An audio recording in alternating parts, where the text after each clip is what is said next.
Montana territory sprawled before Clara Ashford like a promise written in dirt and distance.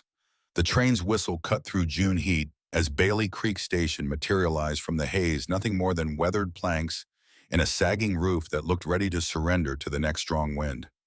20 years she'd lived never traveling beyond Pennsylvania's coal-stained valleys, and now here she stood 2,000 miles from everything familiar, clutching a worn leather valise that held every possession she owned. The conductor's voice carried impatience honed by too many identical stops. Last call for Bailey Creek. You getting off or riding back east? Miss Clara's throat tightened. Yes, sir. I'm staying. The platform emptied fast. Men in dusty clothes headed toward the single saloon, their boots raising small clouds that hung in the still air. A boy of maybe 12 leaned against a hitching post chewing straw, watching her with the casual curiosity of someone who had nothing better to occupy his afternoon. She approached him, squaring shoulders that wanted to curl inward. Excuse me, I'm looking for the Steel Ranch. The boy straightened, eyes narrowing as he took in her faded blue dress with its mismatched buttons, the frayed hem that spoke of too many washings and not enough fabric to let down. Steele's place. That's 10 miles northwest. Nobody expecting company out there that I heard of. Mr. Morgan Steele is expecting me. The words felt like alarm even as she spoke them. Morgan wasn't expecting her, and not today, not for another month. He was expecting someone else entirely, someone prettier, someone more suited to becoming a rancher's wife. The boy shrugged. Stagecoach ain't due till Thursday. You're welcome to wait at my ma's boarding house. Clara's fingers found the empty pocket where her purse should have been. Somewhere in Nebraska, while exhaustion had pulled her under during a brief rest, some opportunist had lifted the last of her traveling money. She had enough pride left not to admit destitution to a child. Thank you, but I'll find my way. That's steel land you can see past them hills. The boy gestured toward distant ridges that shimmered in afternoon heat. 10 miles of open country. We got wolves out there, mountain lions. Sometimes worse. Worse. Clara knew what that meant. Eastern newspapers loved their frontier horror stories, tales of Indian attacks and outlaw gangs, and the particular dangers awaiting women foolish enough to venture west alone. But she'd already faced her own kind of worse back in Pennsylvania. The shame of being Joseph Ashford's daughter, the drunk who'd lost his mill job and his dignity, in equal measure the whispers that followed her through town like a second shadow, the knowledge that no respectable man would have her except as hired help. I'll manage. She picked up the valise, its familiar weight, both comfort and burden. The train pulled away, belching black smoke into the crystalline Montana sky. That last tether to her old life snapped with an almost audible sound, leaving Clara alone in a landscape that might as well have been the moon for all its familiarity. Heading to Steele's, are you? The gruff voice startled her. An old man with a silver beard studied her from the doorway of what appeared to be the general store, his eyes sharp despite the lines that mapped his weathered face. Yes, sir. She tightened her grip on the valise. You the mail-order bride. Heat rushed to Clara's face, the blunt acknowledgement of her circumstances, cutting deeper than the boy's innocent questions. I am to marry Mr. Morgan Steele, yes. The old man let out a low whistle. Well, I'll be damned. Morgan finally did it, sent away for a woman to tame that wilderness he calls home. Scratched his beard, assessment frank and unflattering. You don't look like much for ranching. Clara stiffened. I can work hard, sir. You'll need to. Steele runs the biggest spread in the territory. 5,000 acres, more cattle than most men can count.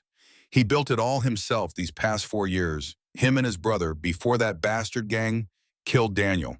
Man that size needs a strong woman. Size, the question escaped before Clara could stop it. The old man chuckled, a sound like gravel shifting. Morgan Steele stands 6'7" and his socks shoulders wide as an ox. They call him the Montana Giant. Didn't he tell you that in his letters? A numbered Morgan hadn't mentioned his size. Their correspondence had been brief, businesslike, stripped of anything personal. He needed a wife to help run his household. She needed escape from a future of servitude and loneliness.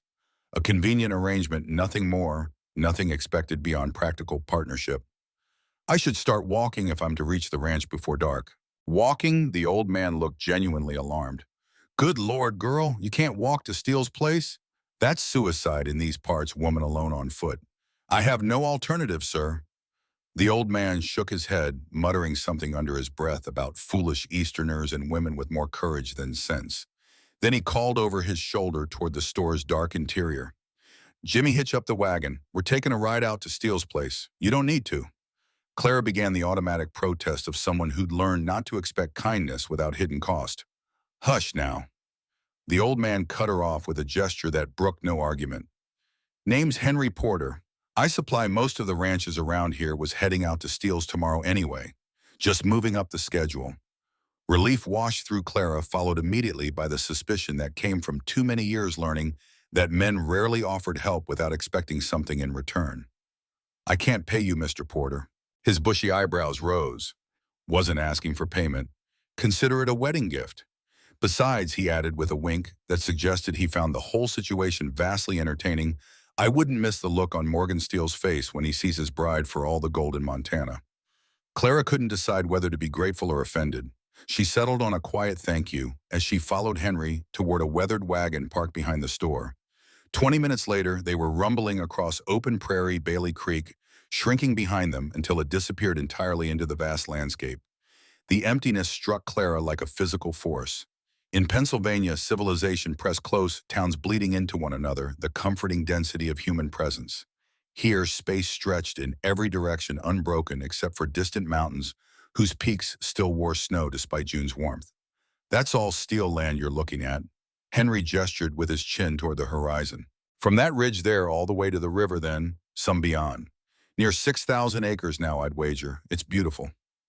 The word came out breathless. Beautiful and brutal, miss.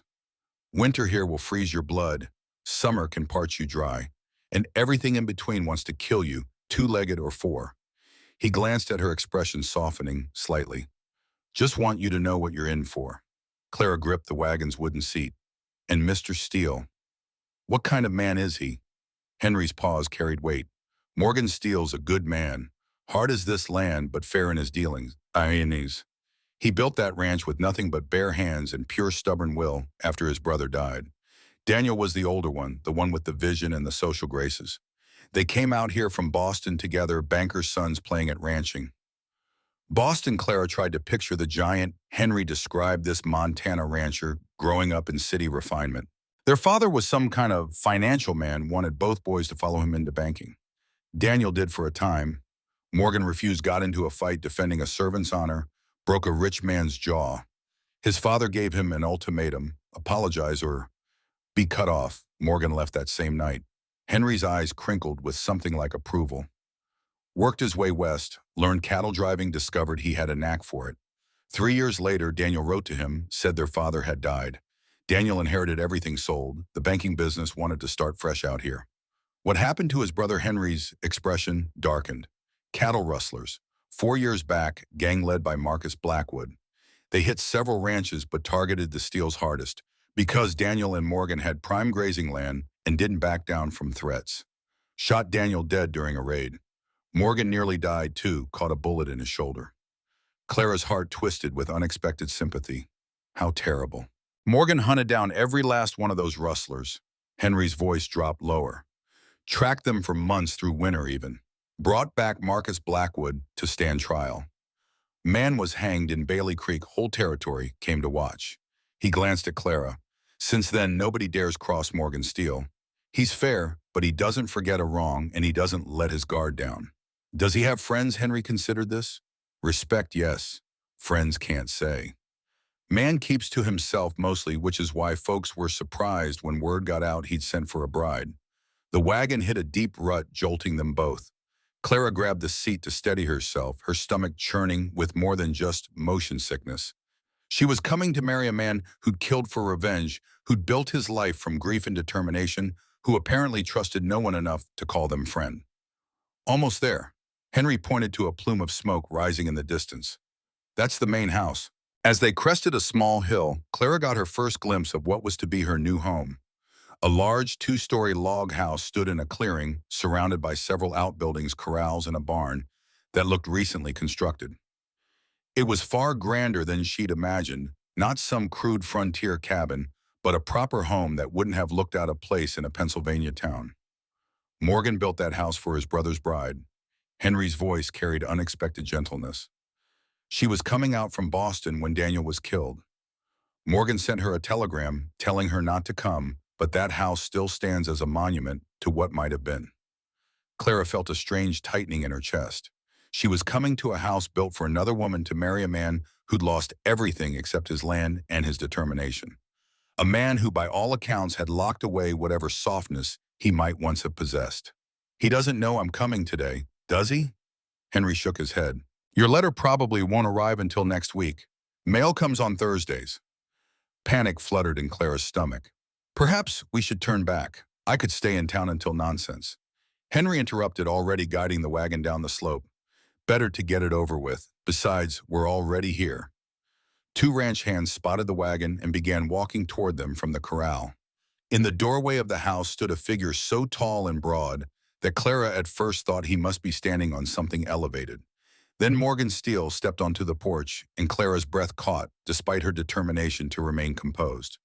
The Montana giant was aptly named. Even at this distance, she could see he towered above everything around him, easily 6'7", as Henry had claimed, with shoulders that did indeed seem as wide as an ox. He wore simple work clothes, a blue shirt and dark pants tucked into boots. But there was nothing simple about the way he carried himself, the unmistakable authority of a man who commanded through presence alone. As the wagon drew closer, Clara could make out his features. He was younger than she'd expected, perhaps 25 or 26, with a strong jaw shadowed by stubble. His hair was dark brown, almost black, cut short in a practical style that suggested he didn't waste time on vanity. His skin was tanned from outdoor work, making his eyes stand out, eyes so intensely blue they reminded Clara of the Montana sky overhead, clear and unforgiving. Those eyes fixed on her now with unconcealed surprise as Henry pulled the wagon to a stop. Afternoon, Morgan. Henry's voice carried forced cheer. Brought you something that couldn't wait till Thursday's delivery. Morgan Steele approached the wagon, his gaze never leaving Clara's face. Up close, he was even more imposing, not just tall, but solid, as if hewn from the same timber as his house. Each step he took covered ground that would take Clara 2 strides to match.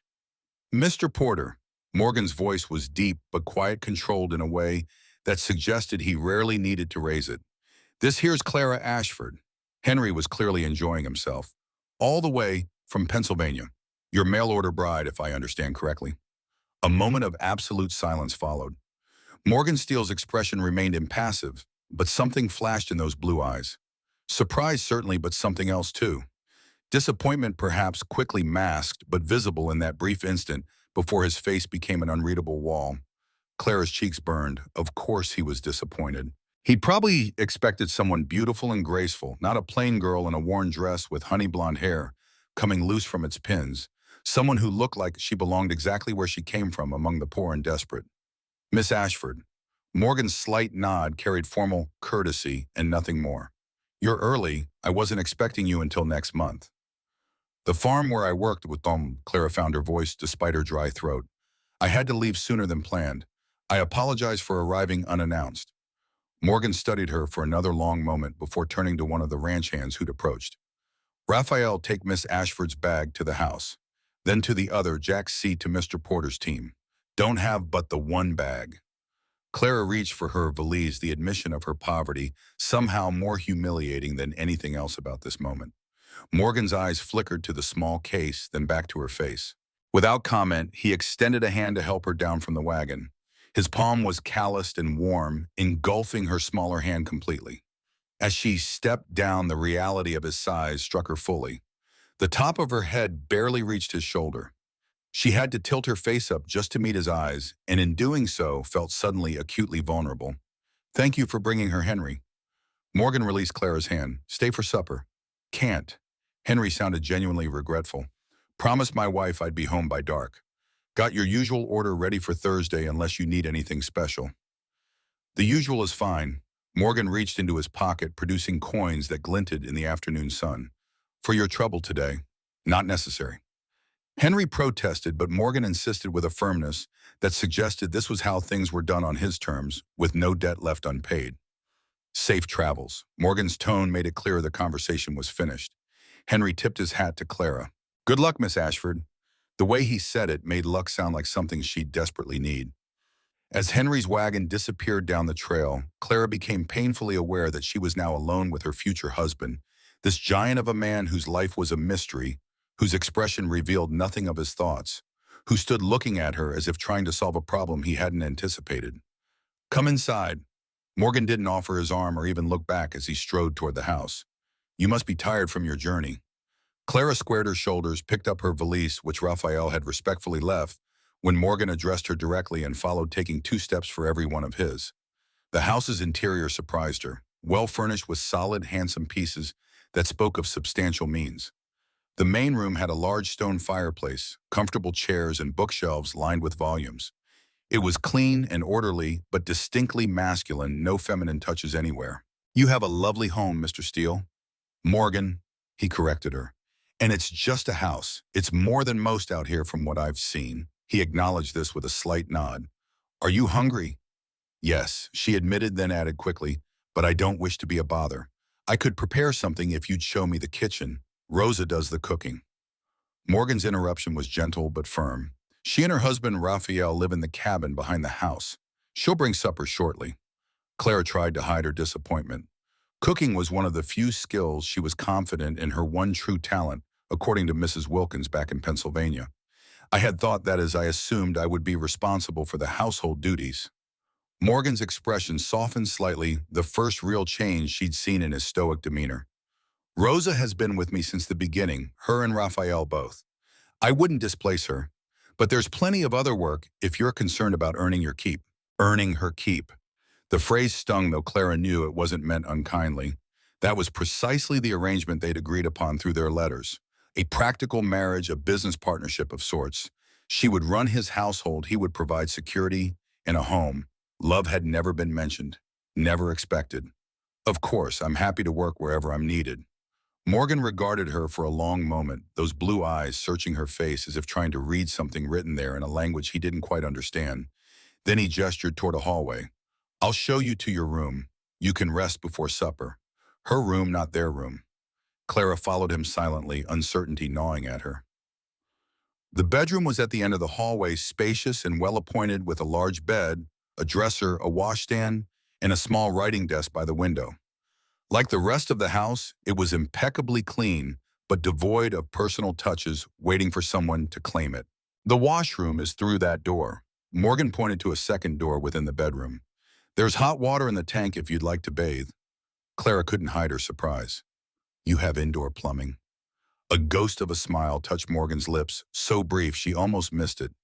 "My brother insisted on it, said if we were going to live like savages in the wilderness, we could at least be clean savages." It was the first time he'd mentioned his brother voluntarily, the first hint of anything beyond grim practicality. Both the smile and the humor vanished as quickly as they had appeared, shuttered behind that careful mask. "I'll leave you to rest. Supper is at 6. Kitchen's at the back of the house." He turned to go, but Clara found her courage the same stubborn determination that had carried her 2,000 miles west, despite every rational reason to stay in Pennsylvania. "Mr. Steele." "Morgan, perhaps we should discuss our arrangement." Morgan paused in the doorway, his broad shoulders filling the frame. He didn't turn around. "What's there to discuss?" "Well, I've arrived earlier than planned. If you need time to reconsider, I would understand." Now he did turn, fixing her with that intense blue gaze. "Are you reconsidering Miss Ashford, Clara?" She corrected him automatically. "And no, I'm not. But I wouldn't hold you to an agreement if I'm not what you expected." Morgan studied her face for several uncomfortable seconds. "And what do you think I expected?" Clara felt heat rise to her cheeks again. "Someone more suitable for frontier life, perhaps. Someone prettier or stronger, or I expected someone who needed a fresh start." Morgan's interruption was not unkind but definitive. "Someone practical who understood what kind of arrangement this is. Was I wrong about that?" "No," Clara admitted quietly. "You weren't wrong." Morgan nodded once. "Then there's nothing to reconsider. Rest now. We'll talk more after supper." With that, he left, closing the door behind him with a soft click that somehow felt final. Alone in the room that was to be hers, at least for now, Clara sank onto the edge of the bed, her legs suddenly weak. She'd traveled nearly 2,000 miles to marry a man she'd never met, based on a handful of letters, and the desperate need to escape a life with no future. Now here she was in his home, and she had no idea what he truly thought of her or whether he actually intended to go through with the marriage. Through the window, she could see part of the ranch, the corral where several hands worked with horses, the barn where others moved with purpose, the distant pastures where cattle grazed. This was a real working ranch thriving under Morgan Steele's command. What here? She wasn't strong like the frontier women she'd read about in magazines. She had no practical skills beyond cooking and basic household management. She wasn't beautiful enough to be a suitable wife for a man of Morgan's obvious success. I am not what he wanted. The words came out barely above a whisper, the truth of them settling heavy in her chest. But she was here now with no money to return east and nowhere to return to, even if she had the means. She would have to make the best of it, prove her worth somehow, even if only as a temporary arrangement, until Morgan found someone more suitable. With grim determination, Clara began to unpack her meager belongings. 2 dresses, besides the one she wore, a nightgown, a hairbrush, a few undergarments. She hung the dresses in the spacious wardrobe that could have held 50 such simple garments. Her mother's copy of Sense and Sensibility, the only thing Mama had left behind when she ran off with that traveling salesman when Clara was just 8, went on the bedside table. Clara's fingers traced the worn cover as she remembered her favorite line from the book. It is not time or opportunity that is to determine intimacy. It is disposition alone. 7 years would be insufficient to make some people acquainted with each other, and 7 days are more than enough for others. How many days, Clara wondered, would it take for Morgan Steele to decide if he wanted her to stay? Precisely at 6 o'clock, Clara made her way to the kitchen, having bathed and changed into her second dress, a simple brown cotton that was marginally less worn than the blue she traveled in. She'd managed to repin her honey blonde hair into a neat bun, though without a proper mirror, she could only hope it looked presentable. Her hands still trembled, slightly, whether from exhaustion or anxiety, she couldn't say. The kitchen matched the rest of the house in size and quality. A massive iron stove dominated one wall with ample counter space and a sturdy table that could seat at least 8 people. A small, round Mexican woman was stirring something in a large pot that filled the room with a savory aroma that made Clara's stomach clench with hunger she'd been too nervous to acknowledge. "Hello," Clara's voice came out tentative. "You must be Rosa." The woman turned, her weathered face breaking into a warm smile that transformed her features. "See, and you are Miss Ashford. El Patron told me you had arrived. Come sit. You must be hungry after your journey." "Can I help with anything?" Rosa looked surprised, then pleased. Such good manners. No, everything is ready. Please sit." Clara took a seat at the table which had been set for 2. "Will you be joining us?" "Oh, no." Rosa chuckled, a sound like water over smooth stones. "Raphael and I eat in our cabin. This is for you and El Patron only." As if summoned by their conversation, Morgan appeared in the doorway. He'd changed his shirt and combed his hair, Clara noticed, and his jaw was smooth now, freshly shaved. The attention to grooming suggested this was not his usual evening routine, and something about that small consideration made Clara's chest tighten. "Evening." Morgan nodded to both women. His voice carried the same controlled quiet as before. Siente," Rosa urged, gesturing toward the table as she brought over the pot. "I made your favorite beef stew with dumplings." "Thank you, Rosa." Morgan took his seat across from Clara, his large frame making the sturdy chair look almost delicate. "It smells delicious." Rosa beamed as she ladled generous portions into their bowls. "There is apple pie for dessert and fresh bread here." She set a basket of still steaming rolls on the table. "Now I will leave you two to talk." "Buenas noches."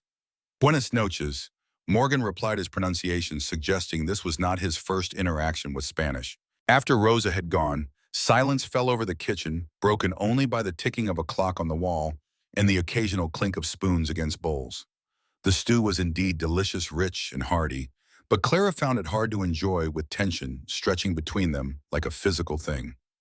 "Your cook is very skilled," she finally said, just to break the oppressive quiet.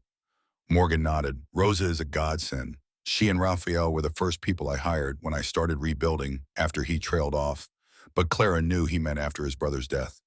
Mr. Porter told me a little about what happened." Clara kept her voice gentle. "I'm very sorry about your brother." Morgan's expression hardened, walls slamming back into place. "Henry talks too much. He meant no harm, I'm sure. He spoke highly of you." Morgan acknowledged this with a slight nod but offered nothing more. Silence fell again, heavier this time. Clara tried a different approach. How many people work on the ranch 12 hands full-time more during roundup and branding? Morgan seemed more comfortable with this topic, his shoulders relaxing slightly. Raphael oversees the house and stables. Jack Brennan is my foreman, handles the cattle operation. And how many cattle do you have? Nearly 2,000 head now. Morgan's voice carried a hint of pride. Starting a new breeding program with some Herefords I brought in from Wyoming, hoping to improve the stock. Clara was genuinely impressed. 2,000 cattle represented significant wealth success that went far beyond mere survival. You've built something remarkable here in just 4 years. A shadow crossed Morgan's face, clouds over sun. My brother built it. I just kept it going. That's not what Mr. Porter said, Clara pressed gently. He said you rebuilt almost from nothing after the rustlers. Morgan's jaw tightened, a muscle jumping. I did what needed doing. The finality in his tone discouraged further questions on that subject.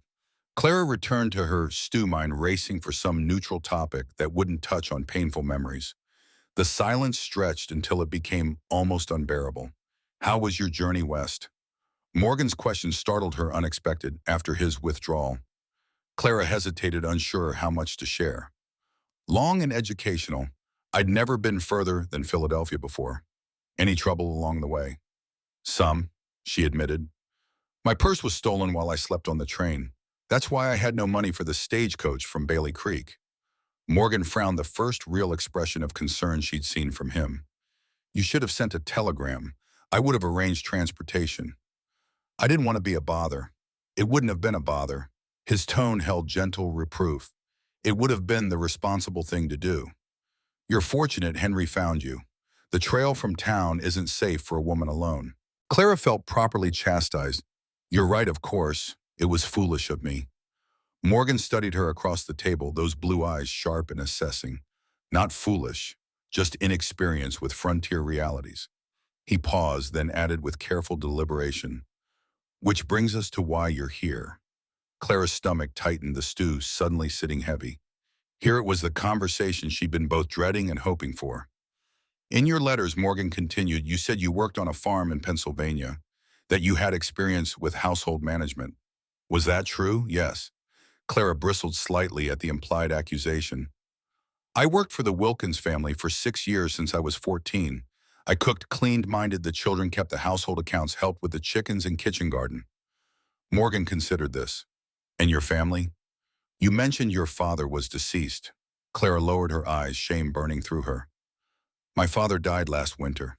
My mother left when I was young. She didn't elaborate on how Joseph Ashford had drunk himself to death after losing his mill job, or how her mother had abandoned them for a traveling salesman, leaving Clara to the uncertain mercy of neighbors until she was old enough to work. No siblings, no. I'm alone. Morgan nodded slowly. As am I. There was something in the way he said it, not with self-pity, but with simple acceptance that resonated with Clara. For all his imposing presence and success, Morgan Steele was as solitary as she was. In my last letter, Morgan shifted direction, his voice taking on a more formal tone. I explained that this would be a marriage of convenience, a practical arrangement beneficial to us both. I want to be certain you understood that. I understood, Clara confirmed. You need someone to manage your household. And I need, she hesitated, not wanting to sound desperate. A home, Morgan finished for her, security. A fresh start away from whatever drove you to answer an advertisement for a mail-order bride. Put so bluntly it sounded cold, even mercenary. But it was the truth stripped of any romantic pretension. Yes. Morgan leaned back slightly, his large frame filling the chair. Though I hope I can offer more than just household management. Clara pressed on, needing him to see some value in her beyond basic labor. I'm a good cook, better than good actually. It's the one thing I truly excel at. And I learned quickly, cooking won't be necessary with Rosa here. Morgan pointed out, not unkindly, but with the practicality that seemed to define him. I understand, but perhaps there are other ways I could contribute. Morgan seemed to consider this. Can you ride? No, Clara admitted, hating each inadequacy as it was revealed. But I could learn. Can you shoot? She shook her head. Read and write, obviously, from your letters. What about figures? Can you manage accounts? Yes. Clara seized on this with relief. I kept all the household accounts for the Wilkins family. I helped with the farm ledgers during harvest too.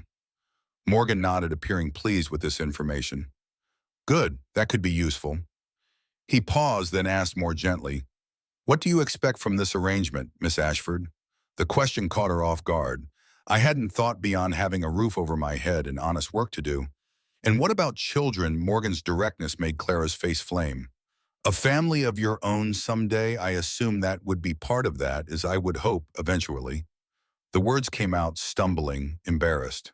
Morgan's expression softened at her discomfort. I'm not trying to make you uncomfortable. I just want to be clear about expectations. I can offer you a home security, my name, and proper treatment as my wife, but I can't offer romance or the kind of love women read about in novels. I'm not expecting that. Clara spoke quickly, though something inside her deflated at his matter-of-fact dismissal of love. As you said, it's a practical arrangement. Morgan studied her for another long moment, something working behind those blue eyes, as if he were coming to a decision. If you're still willing, we could be married on Thursday when I go into town for supplies. The circuit preacher will be there. Clara blinked, startled by the abruptness. Thursday, that's so soon. Is there a reason to wait? Morgan's logic was unassailable. You're here, the arrangement seems agreeable to both of us, and it would be improper for you to stay unmarried under my roof for long. He was right, of course. Frontier propriety might be more relaxed than Eastern standards, but there were still lines that couldn't be crossed without consequence. Thursday will be fine. The words came out steadier than Clara felt. Good. Morgan rose from the table, his height once again catching her by surprise. I have some accounts to review before turning in. Please make yourself at home. If you need anything, don't hesitate to ask Rosa or myself. Thank you. Clara remained seated, watching him move toward the door with that same controlled grace that seemed at odds with his size. At the doorway, he paused, something making him turn back. You can ask one question if you'd like. Morgan. Clara seized the opportunity. May I ask why you advertise for a wife? A man in your position, surely there were local women who would have been interested. A shadow passed over Morgan's face, something dark and complicated. Local women know too much about me, about my past, and I know too much about them. It seems simpler this way. Before Clara could press for details, he was gone, leaving her alone with her half-eaten stew and more questions than answers about the man she would marry in 3 days' time. The days leading up to Thursday passed in a blur of activity that kept Clara too busy to dwell on her mounting anxiety. Morgan was absent most daylight hours, riding out at dawn to work with his men and returning only for the evening meal. Clara spent her time exploring the house, getting to know Rosa, trying to make herself useful in whatever way she could find. By Wednesday, she'd reorganized the pantry, mended a stack of linens with torn seams, and begun an inventory of household supplies at Rosa's request. The Mexican woman had been skeptical at first, clearly protective of her domain, but had warmed considerably once she realized Clara had no intention of usurping her position. El Patron, he is different since you came, Rosa observed as they worked together in the kitchen Wednesday afternoon, Clara sifting flour while Rosa kneaded bread dough. More how you say atento, watchful like a man waiting for something. Waiting for what? Rosa shrugged, her strong hands working the dough with practiced efficiency. Who knows? Men keep their thoughts to themselves, especially El Patron. But he shaves every day now, she smiled knowingly, before only Sundays. Clara wasn't sure what to make of that small detail. Morgan had been unfailingly polite to her, but no warmer than that first evening. Their conversations remained practical, focused on ranch business or preparations for their trip to town. He'd shown no particular interest in getting to know her beyond what was necessary for their arrangement. Tomorrow is your wedding day. Rosa's tone became more serious. Are you afraid? Should I be? Clara asked, half joking, half genuinely curious.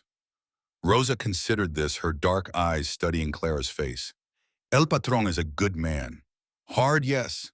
Private, yes. But good to those who are loyal to him. He will be a good husband if you are a good wife. And what makes a good wife out here, Rosa? The older woman's expression softened. Not the same as back east, I think. Here a wife must be strong, not just in body, but in spirit. The land tests everyone.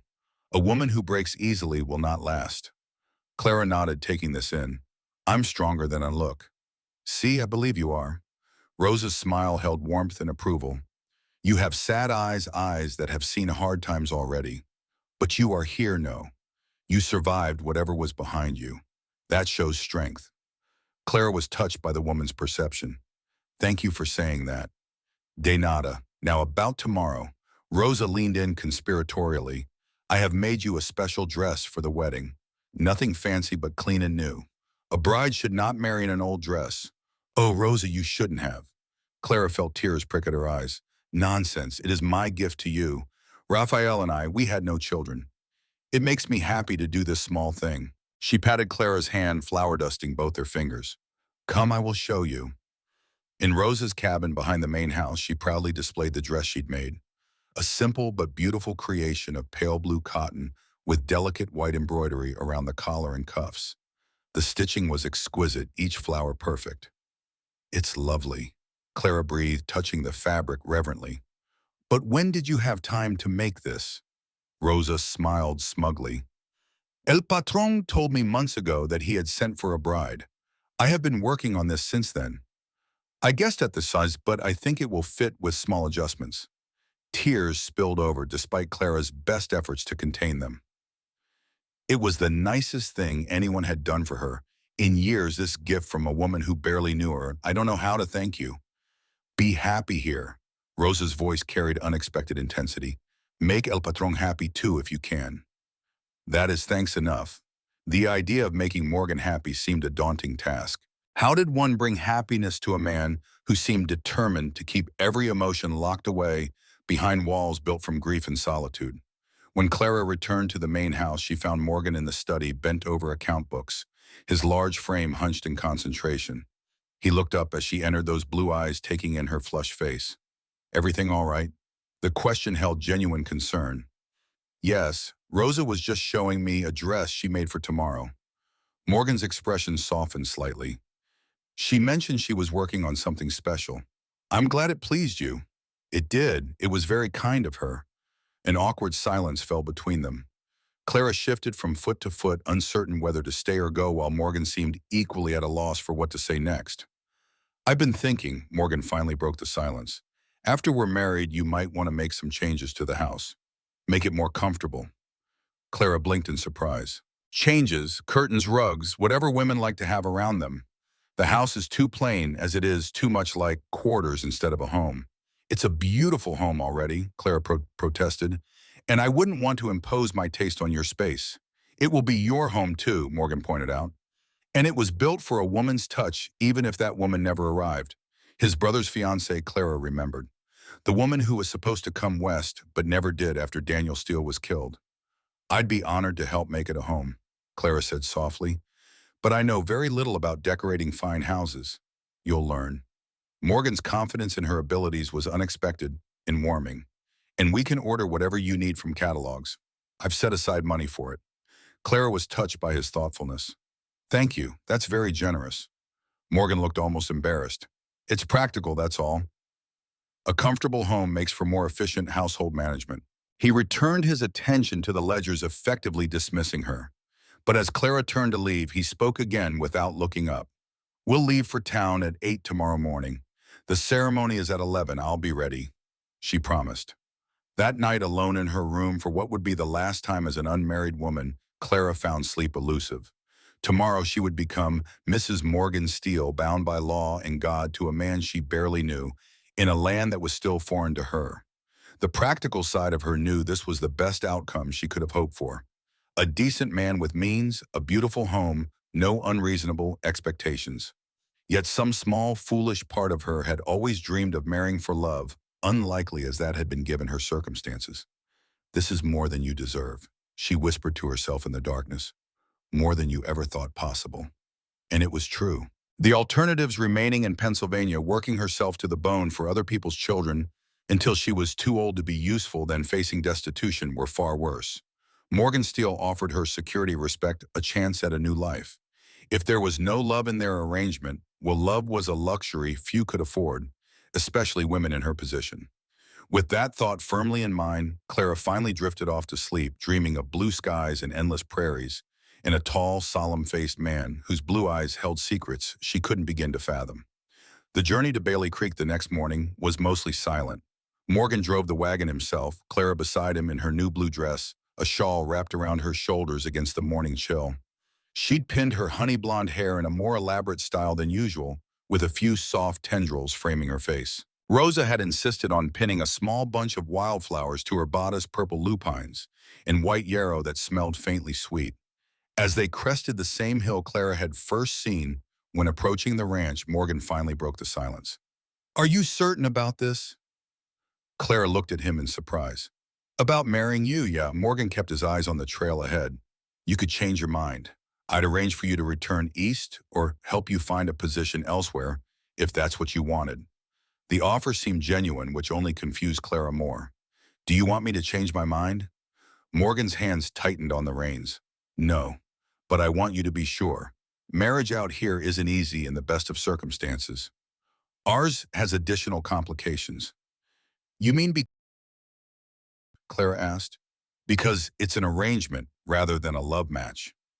Morgan nodded. "That and the nature of ranch life. The isolation, the dangers, my own history." Clara gathered her courage. "Perhaps you could tell me about your history then. Help me understand what I'm agreeing to." For a moment she thought he would refuse retreat back into silence, as he often did when personal topics arose. But after a long pause, Morgan began to speak, his voice low and measured, as if each word cost him something. "My father was a banker in Boston, successful, respected. He expected my brother and me to follow him into the business. Daniel did for a time. I tried, but it wasn't for me. Too confining, too many rules about who was worth what based on their name or connections." Clara listened, fascinated by this glimpse into Morgan's past, the refinement he'd left behind for this harsh frontier life. "When I was 20, I got into a fight with the son of one of my father's associates." Morgan's voice remained even, but Clara could sense the old anger beneath the words. "The young man had insulted a woman, the daughter of our housekeeper. I broke his jaw." "What did your father do?" "My father was furious, not about the fight, but about the potential damage to his business or relationships. He gave me an ultimatum: apologize to the family or be cut off without a penny." Clara could guess the answer, but asked anyway. "What did you do?" A ghost of a smile touched Morgan's lips. "I left that night, worked my way west, taking whatever jobs I could find. Discovered I had a knack for handling cattle, spent 3 years as a drover moving herds from Texas to Kansas, learning the business. And your brother Daniel stayed in Boston, did everything right, became the son my father wanted." Morgan's expression clouded. "Then our father died suddenly. Heart failure. Daniel inherited everything, sold the banking business, and wrote to me. Said he wanted to start fresh, build something of our own. He'd always envied my freedom, even while he played by the rules." "So you came here together," Clara supplied. Morgan nodded. 4 years ago. Bought this land, started with 500 head of cattle and big dreams. Daniel was engaged to a Boston society woman, Victoria Lawrence. She was supposed to join us once we had the house built. She had progressive ideas about women's rights, wanted to prove that Eastern women could thrive on the frontier. "What happened?" Clara asked gently, though she already knew the tragic outcome. Morgan's jaw tightened, the muscle jumping again. "Cattle rustlers, a gang led by a man named Marcus Blackwood. They hit several ranches in the area, but we were their biggest target. Daniel and I were moving part of the herd to summer pasture when they attacked. 8 of them against the 2 of us." His hands tightened on the reins until his knuckles went white. "Daniel was shot first. I took a bullet in the shoulder but managed to get to him. He died in my arms, telling me to make something of the ranch, to not let it die with him." Clara's heart ached for him. "I'm so sorry. The rustlers took half our herd, nearly bankrupted us." Morgan's voice had gone flat, emotionless, in a way that somehow conveyed more pain than tears would have. "When I recovered from my wound, I tracked them. Took me 3 months, but I found their camp in the mountains. I waited until nightfall, then took them one by one." The matter-of-fact way he described what must have been brutal retribution sent a chill down Clara's spine. "You killed them all except Blackwood. I brought him back to stand trial. Wanted it done legal. Wanted everyone to see justice served. He hanged in Bailey Creek with half the territory watching." Clara tried to imagine Morgan as he must have been, then driven by grief and rage, hunting down his brother's killers through mountain wilderness, exacting vengeance. with calculated precision. It was a far cry from the controlled, reserved man beside her now. Yet she could see how one had become the other. And Victoria, did she ever come west? Morgan shook his head. I wrote to her about Daniel, offered to send her money if she needed it. Daniel would have wanted that. She wrote back thanking me, but declined. Said her progressive ideas didn't extend to being a widow before she was ever a wife. Last I heard, she'd married a Massachusetts politician. There was no bitterness in his voice, just simple stating of facts.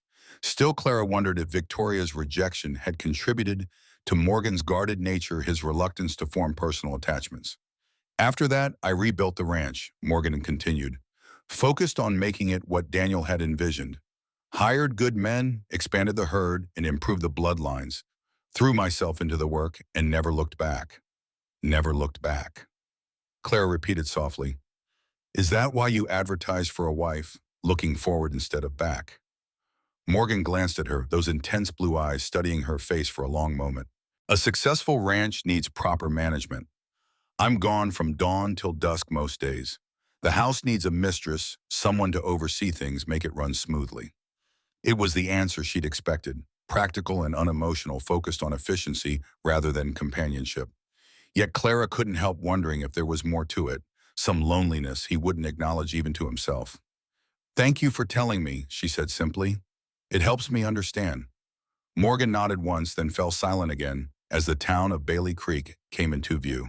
Clara was struck by how little it had changed in just a few days.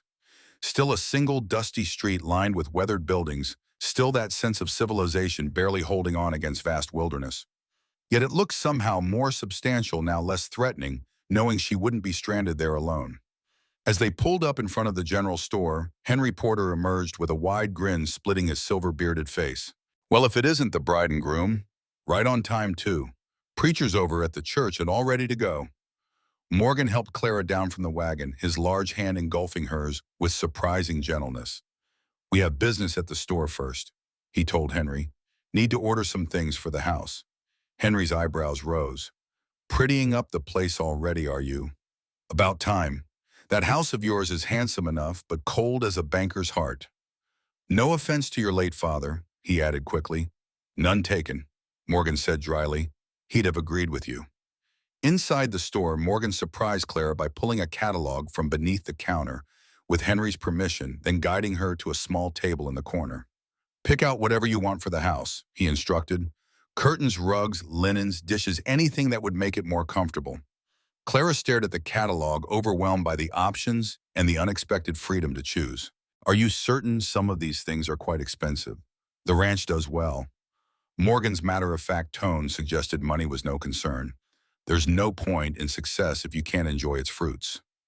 Besides, my brother built that house for a woman's comfort. It should serve its purpose. Clara wasn't sure if she should be touched by his generosity or hurt that he saw her primarily as a means of fulfilling his brother's vision. She pushed the confused feelings aside and focused on the practical task at hand. For the next hour, she carefully selected items that would add warmth and comfort to the house without being ostentatious. Good quality curtains in warm earth tones, a few rugs for the wooden floors, additional linens, and a set of china that wasn't too elaborate but finer than what they currently used. Morgan approved each choice with a nod, occasionally offering a practical suggestion about durability or suitability for ranch life, but otherwise letting her decide. When they were finished, he paid Henry for the order without blinking at the substantial total. Should arrive within 3 weeks, Henry promised as he wrote up the order. I'll bring it out myself when it comes in. Thank you, Clara said, still slightly dazed by the shopping spree. No one had ever given her such freedom with money before. As they left the store, Clara noticed several people on the street watching them with undisguised curiosity.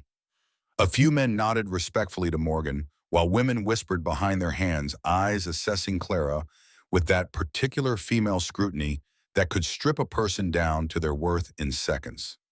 Word travels fast in small towns. Morgan murmured, noting her discomfort. What are they saying about us? Nothing that matters, Morgan replied firmly.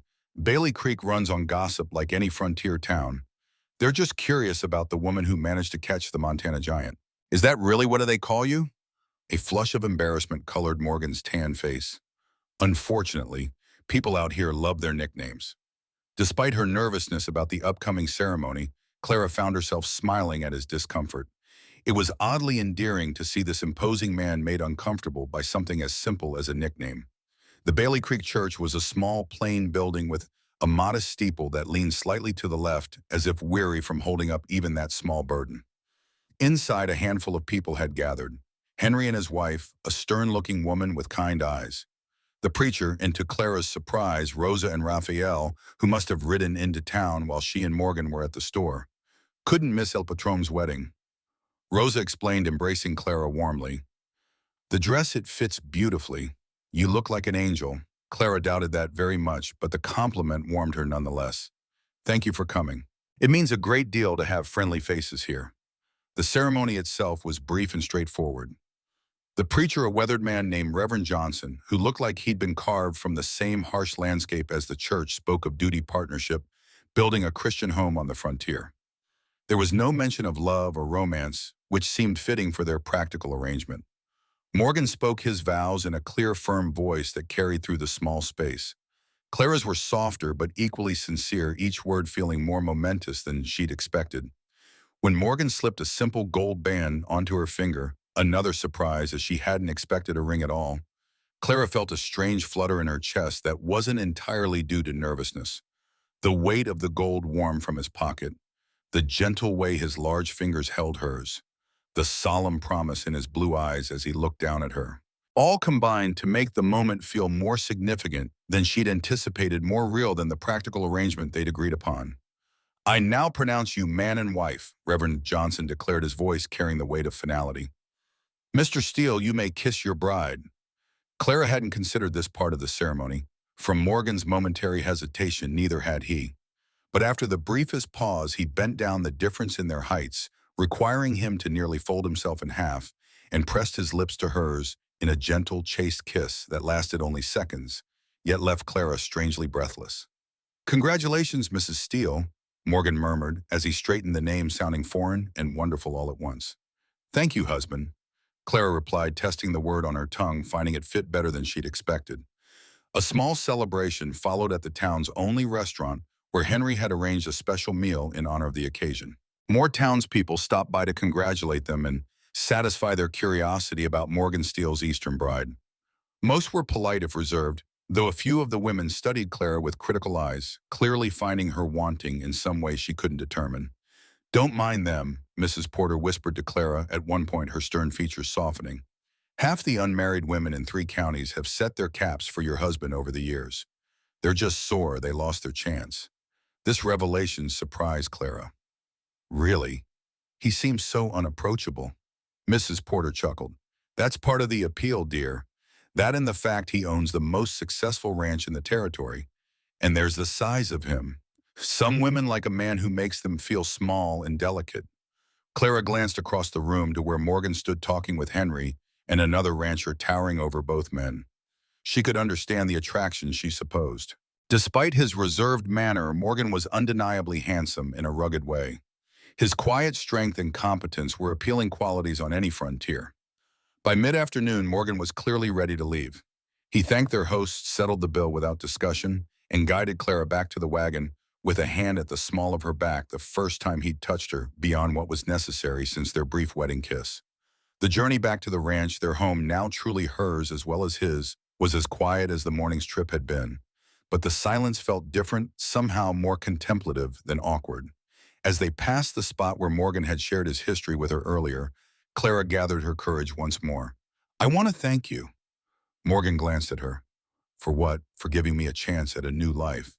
For the ring, the things for the house, for being kind. He seemed almost embarrassed by her gratitude.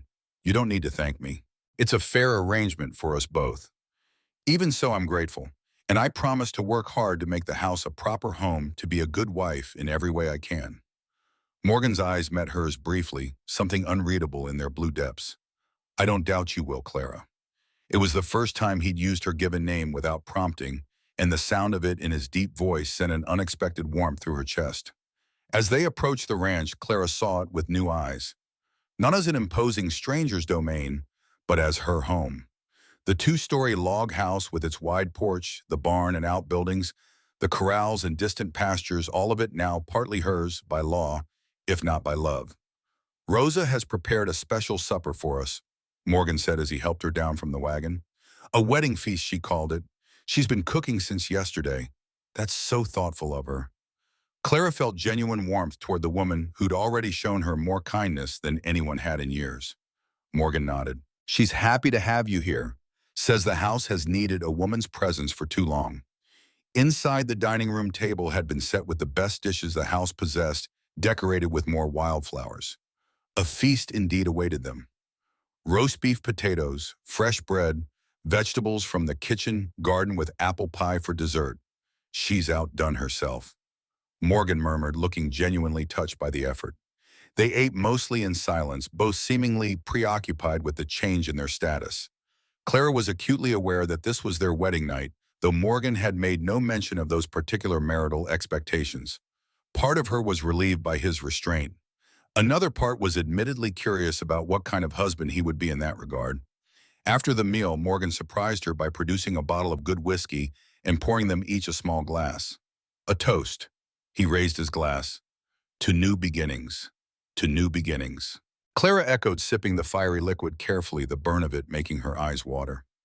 Morgan drained his glass in one swallow, then set it down decisively. I have work to finish in the study. You must be tired from the day's events. Was this his way of giving her privacy, of not pressuring her on their wedding night?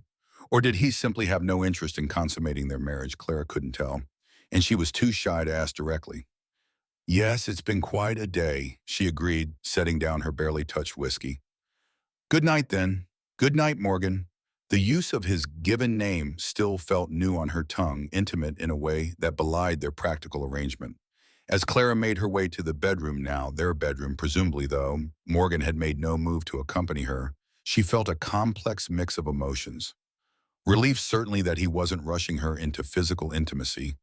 Disappointment perhaps that he seemed so unaffected by their new status. And underneath it all, a growing curiosity about the man she had married, a man whose past contained both tenderness and violence, whose present was built on duty and responsibility, whose future was now inexorably linked with her own. In the bedroom, she found that Rosa had been busy here too. Fresh linens adorned the bed, their crispness speaking of recent washing and careful pressing. A vase of wildflowers sat on the dresser, purple and white blooms that matched the ones she'd worn. And a new nightgown, simple but pretty, with delicate embroidery at the collar, had been laid out for her. Another wedding gift. Clara realized gratitude threatening to overwhelm her, carefully maintained composure. She changed into the nightgown, washed her face at the basin, and brushed out her honey blonde hair until it shone in the lamplight. Then, uncertain what else to do, she climbed into the big bed and opened her mother's copy of Sense and Sensibility, seeking comfort in familiar words as she waited to see if her husband would join her. The door opened perhaps an hour later. Morgan stood there for a moment, filling the door frame with his considerable height and breadth. He had changed into a clean shirt and trousers, and his hair was damp as if he'd washed quickly before coming upstairs. You look lovely, he said quietly, his deep voice sending an unexpected shiver through Clara as she sat propped against the pillows. Thank you. She set the book aside. Morgan closed the door behind him and crossed to where she sat, moving with that deliberate grace that seemed at odds with his size. He stopped before her, towering over her even more than usual from her seated position. Clara. Her name came out like a low rumble. I want to be clear about something. This us, it doesn't have to happen tonight or any night you don't wish it to. I meant what I said about having time to adjust. His consideration touched her deeply. I appreciate that truly, but I am your wife, and I want to be a proper wife to you. Morgan knelt before her, bringing his face level with hers, those blue eyes searching hers with an intensity that made breathing difficult. A proper wife, yes, but not an unwilling one. Never that. I want your honesty in this above all else. If you're uncomfortable or afraid, I need you to tell me. The gentleness in his voice, the careful way he spoke as if she were something precious that might break, was so at odds with the hard, practical man she'd come to know over the past few days that Clara felt tears prick at her eyes. I'm not afraid of you, she whispered, reaching out hesitantly to touch his face, her fingers tracing the strong line of his jaw. I'm nervous, yes, but not afraid. Morgan turned his head slightly to press a kiss to her palm, the gesture so unexpected and tender that Clara's breath caught in her throat. "Then we'll go slowly," he promised, rising to his full height again. "And you'll tell me if anything is too much."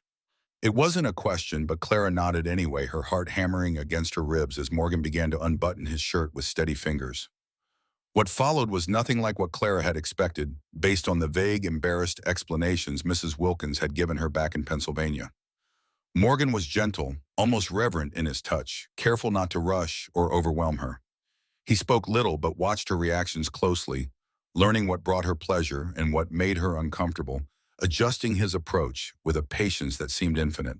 When they finally joined as husband and wife, the brief pain quickly gave way to sensations Clara had never imagined possible, feelings that built and crested like waves until she cried out softly, muffling the sound against Morgan's shoulder. Afterward, as she lay in the circle of his strong arms, her head pillowed on his broad chest, listening to the steady drum of his heartbeat, Clara felt a curious sense of peace wash over her. This man, this near stranger she had married, had shown her more consideration and respect in their marital bed than she had dared to hope for. "Are you all right?" Morgan asked quietly, his fingers gently stroking her hair. "Yes," she murmured, surprised to find it was the absolute truth. "I'm more than all right."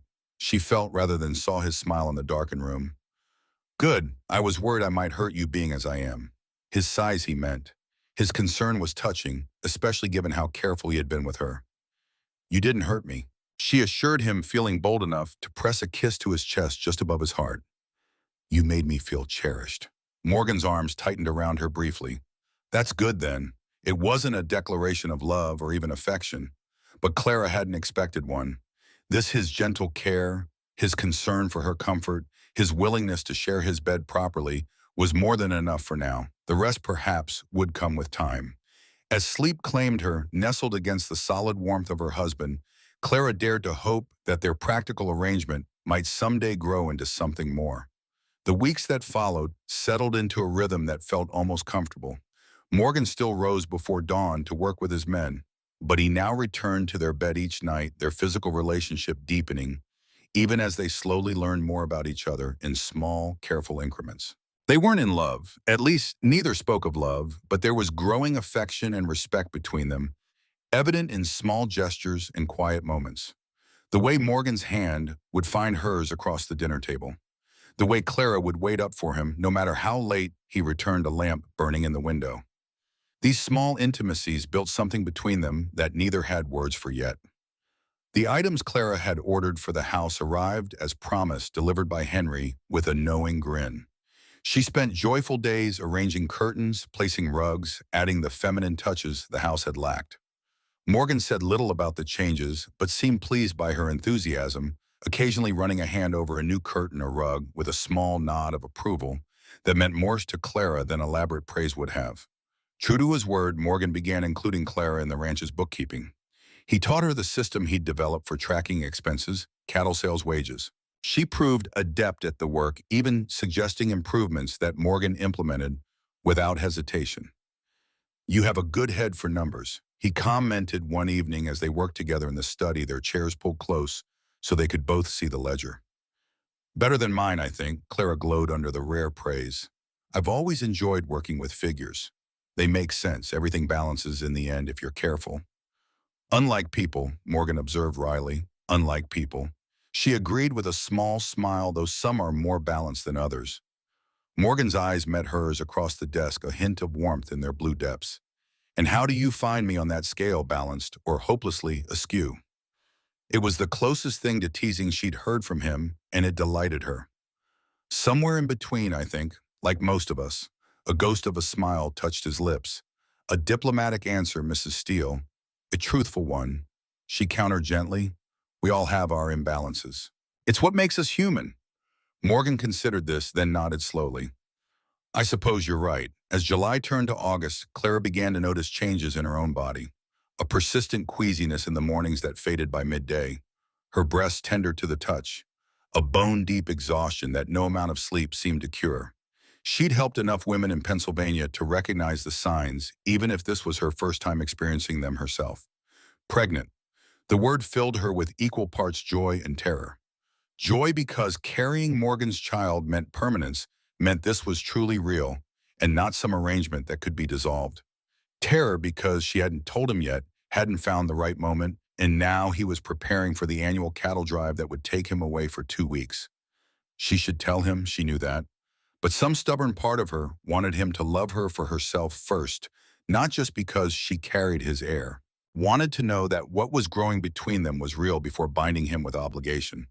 So she kept her secret, hiding the morning sickness, making excuses when she was too tired to complete her usual tasks.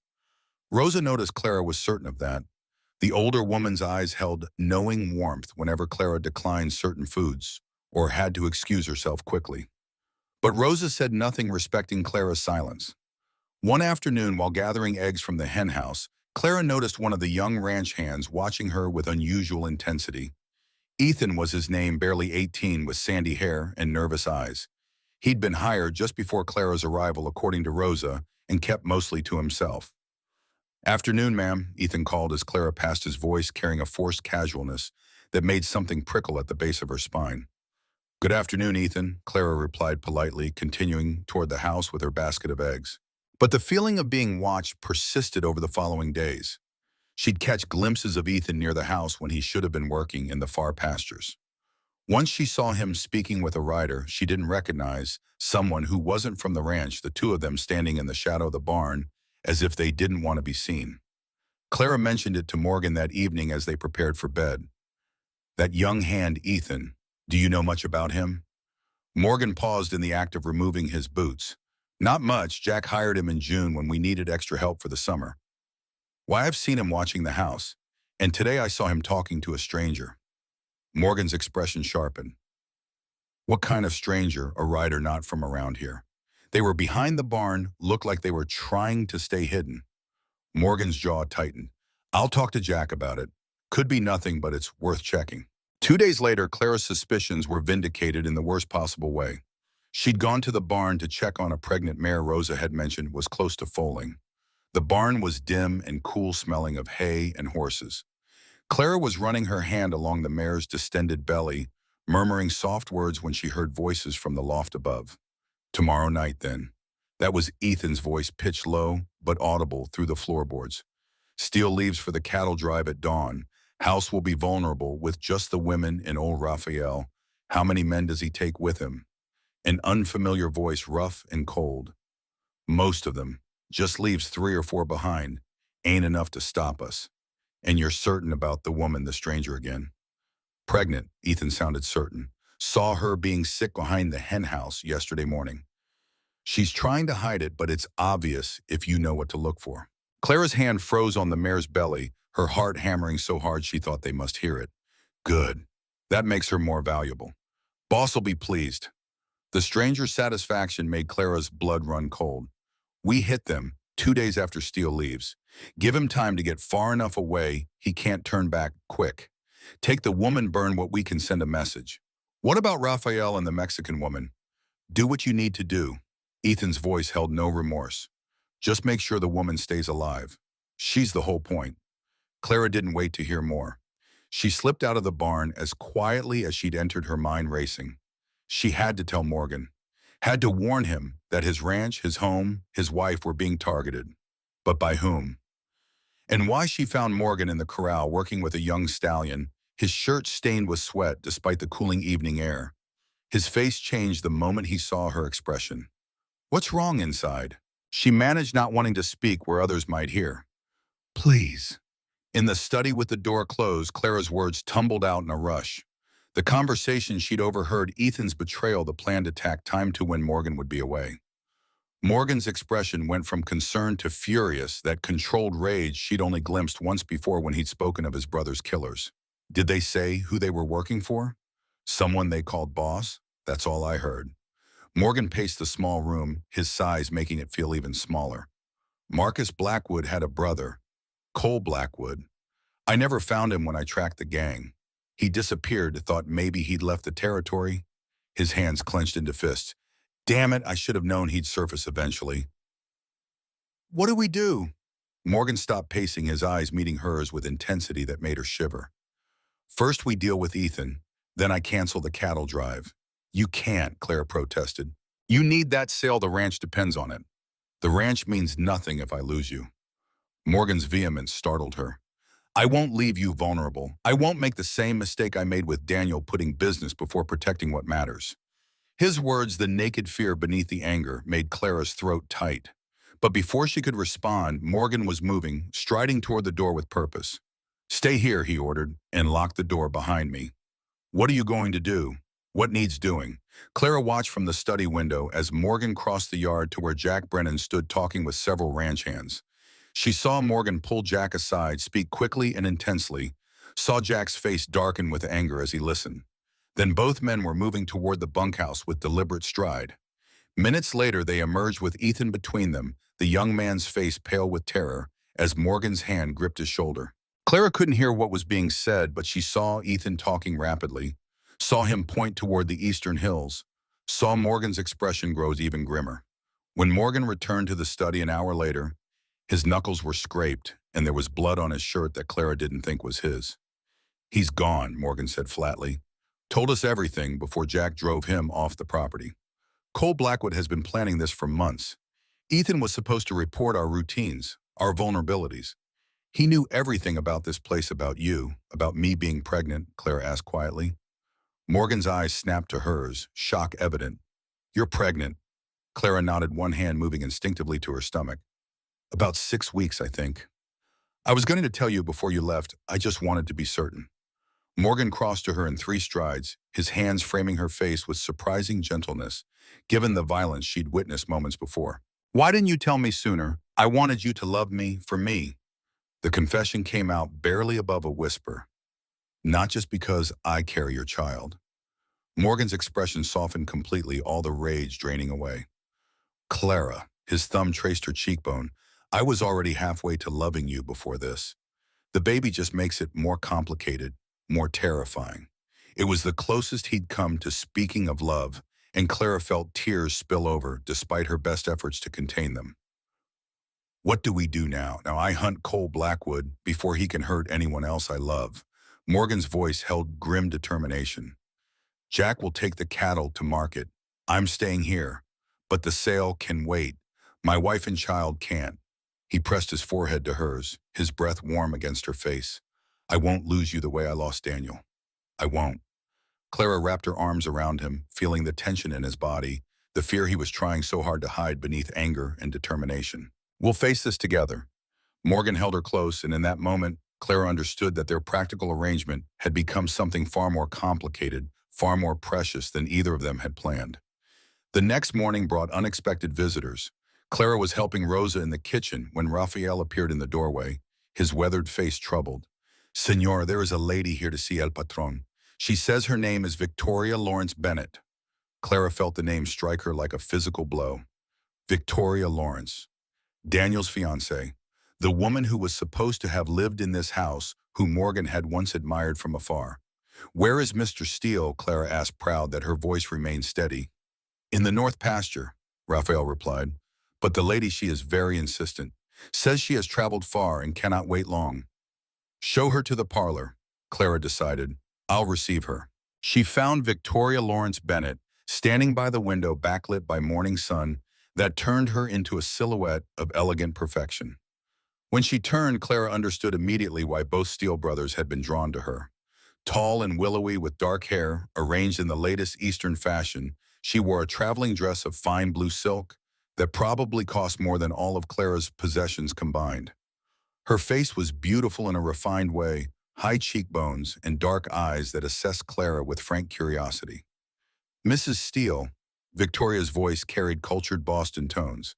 How lovely to meet you. I hope you'll forgive the intrusion. I'm visiting friends in Helena and couldn't bear to be so close without seeing the house Daniel built. Of course.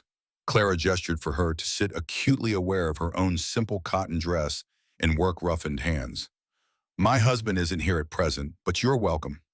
Victoria settled gracefully on the sofa, her posture perfect. That's quite all right. It's you I hope to speak with anyway, woman to woman. Clara felt her spine stiffen with instinctive wariness. Oh, I wanted to see who had accomplished what I could not. Victoria's smile held no warmth. Who had tamed the Montana giant, made a home in this wilderness I found too daunting. I haven't tamed anyone. Clara replied carefully. Morgan is very much his own man. Victoria's laugh was like crystal chiming. Of course, poor word choice. But you must admit there's something remarkable about what you've done here. Coming west to marry a stranger, making it work. I couldn't manage it even with love as motivation. Love for Daniel, Clara thought. But Victoria's eyes held something else, something calculating, that made Clara's unease grow. The house is beautiful. Victoria continued her gaze, sweeping the room, taking in the changes Clara had made. Different than I imagined, but beautiful. The curtains especially. They're perfect for the space. Thank you. Clara accepted the compliment warily. I'm still learning what suits a frontier home. You're being modest. Victoria's assessment felt more like dissection than conversation. Morgan wrote to me about you, did you know that? When he told me of his marriage. He said you were practical and capable. High praise from a man not given to sentiment. He wrote to you. Clara tried to keep the sharp edge of jealousy from her voice. Don't worry, Victoria's smile turned knowing. It was a courtesy letter, nothing more, informing me of his changed circumstances. But I confess curiosity drove me here. I wanted to see what kind of woman could make Morgan Steele settle down after he'd spent 4 years locked away from feeling anything at all. He's not locked away, Clara defended quietly.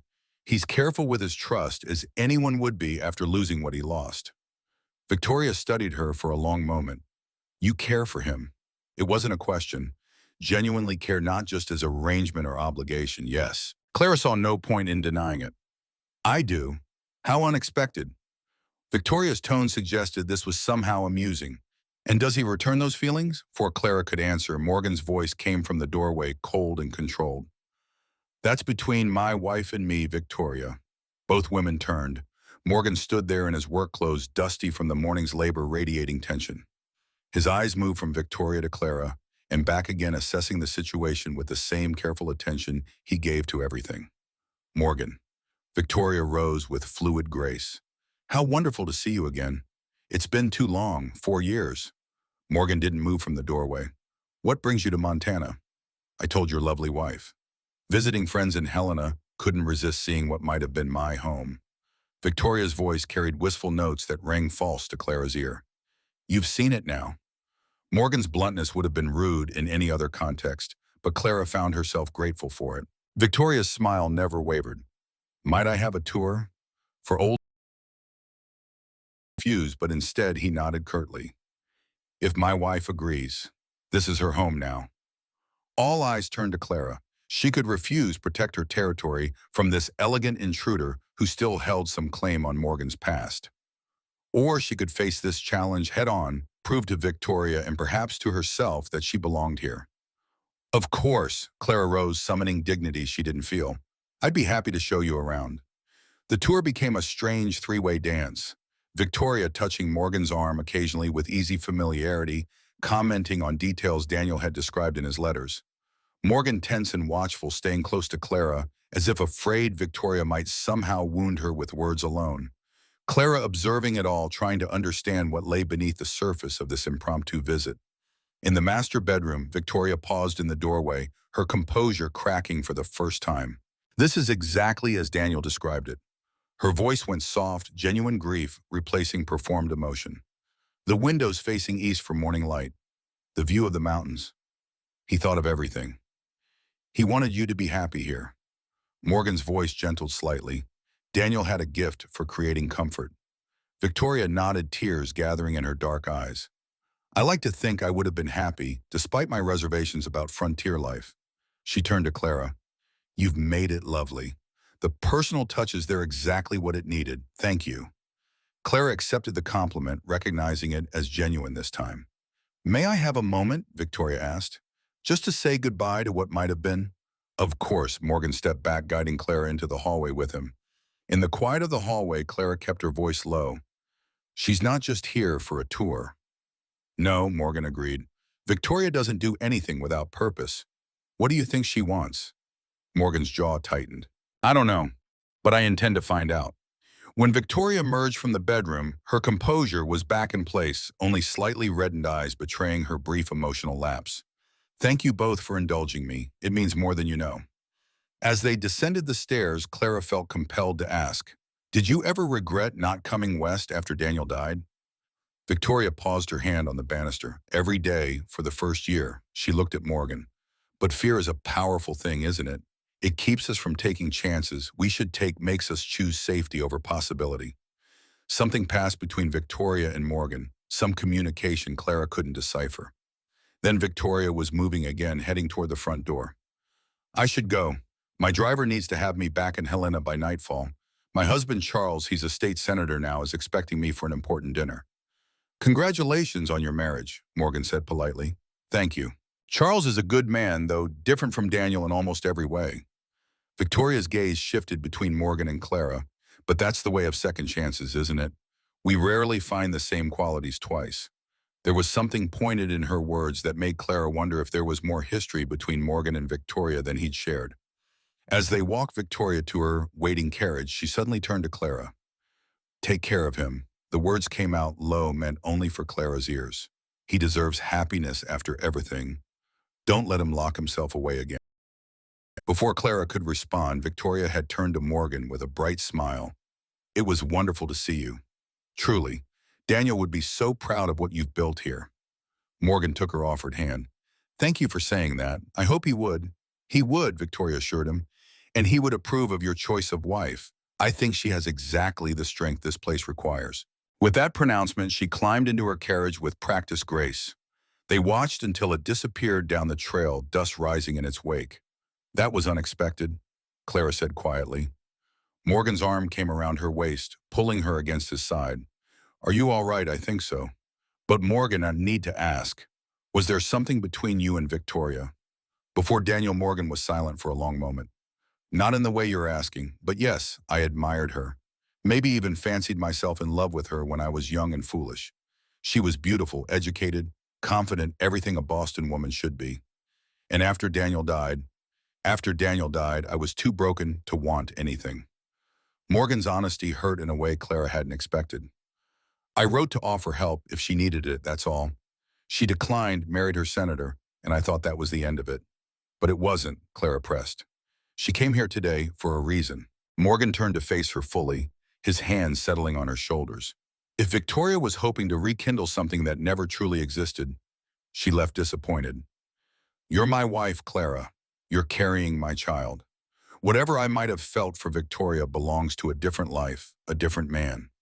It was as close to a declaration of love as Morgan had come, and Clara felt warmth spread through her chest despite the lingering unease Victoria's visit had created. That night, as they lay together in the darkness, Morgan's hand rested on Clara's stomach where their child grew. I'm scared, he admitted quietly, of coal Blackwood, of what might happen while I'm gone. Then don't go. Clara turned in his arms to face him. Stay. We'll find another way. The cattle drive brings in most of our yearly income. Morgan's practicality warred with his fear. Without it, we can't pay. The hands can't buy supplies for winter. Then let Jack take it as planned, Clara pressed. You stay and protect us from Blackwood. I can't ask my men to go without me. You're not asking, you're trusting. Clara touched his face in the darkness. Jack is capable. You said so yourself, and we need you here more than they need you there. Morgan was quiet for so long, Clara thought he'd fallen asleep. Then his arms tightened around her. Clara wanted to argue, to insist she wouldn't leave him. But she felt the life growing inside her, this tiny presence that deserved a chance at existence. I promise. The morning Jack and the men left for the cattle drive, the ranch felt emptier than Clara had expected. Morgan stood beside her on the porch, his expression grim, as he watched his foreman lead the herd away. Jack'll do fine, Clara tried to reassure him. He knows what he's doing. I know. Morgan's hand found hers, squeezing gently. Doesn't make it easier watching them go. The next days passed in strange tension. Morgan doubled the watch, keeping armed men patrolling the property at all hours. He taught Clara to shoot, taking her to a clearing behind the barn where he set up targets. Don't think. Morgan instructed, standing behind her, his arms bracketing hers as he helped her aim the pistol. Just breathe steady, yourself, squeeze slow. The gun kicked hard when she fired, the sound impossibly loud, even though she'd been expecting it. The target remained unmarked. Again, Morgan's patience seemed infinite. We have all the bullets we need, you'll get it. By the 10th shot, Clara finally hit the target, a surge of pride rushing through her at the small hole that appeared in the wood. Good. Morgan's approval warmed her. Again. I want you confident enough to shoot in the dark if you have to. They practiced until Clara's arms ached and her ears rang despite the cloth stuffed in them. But she hit the target more often than she missed now, and Morgan seemed satisfied. I hope you never have to use this. He told her as they walked back to the house, the pistol now hers, heavy in the holster he'd fashioned for her. But I need to know you can protect yourself and the baby if it comes to that.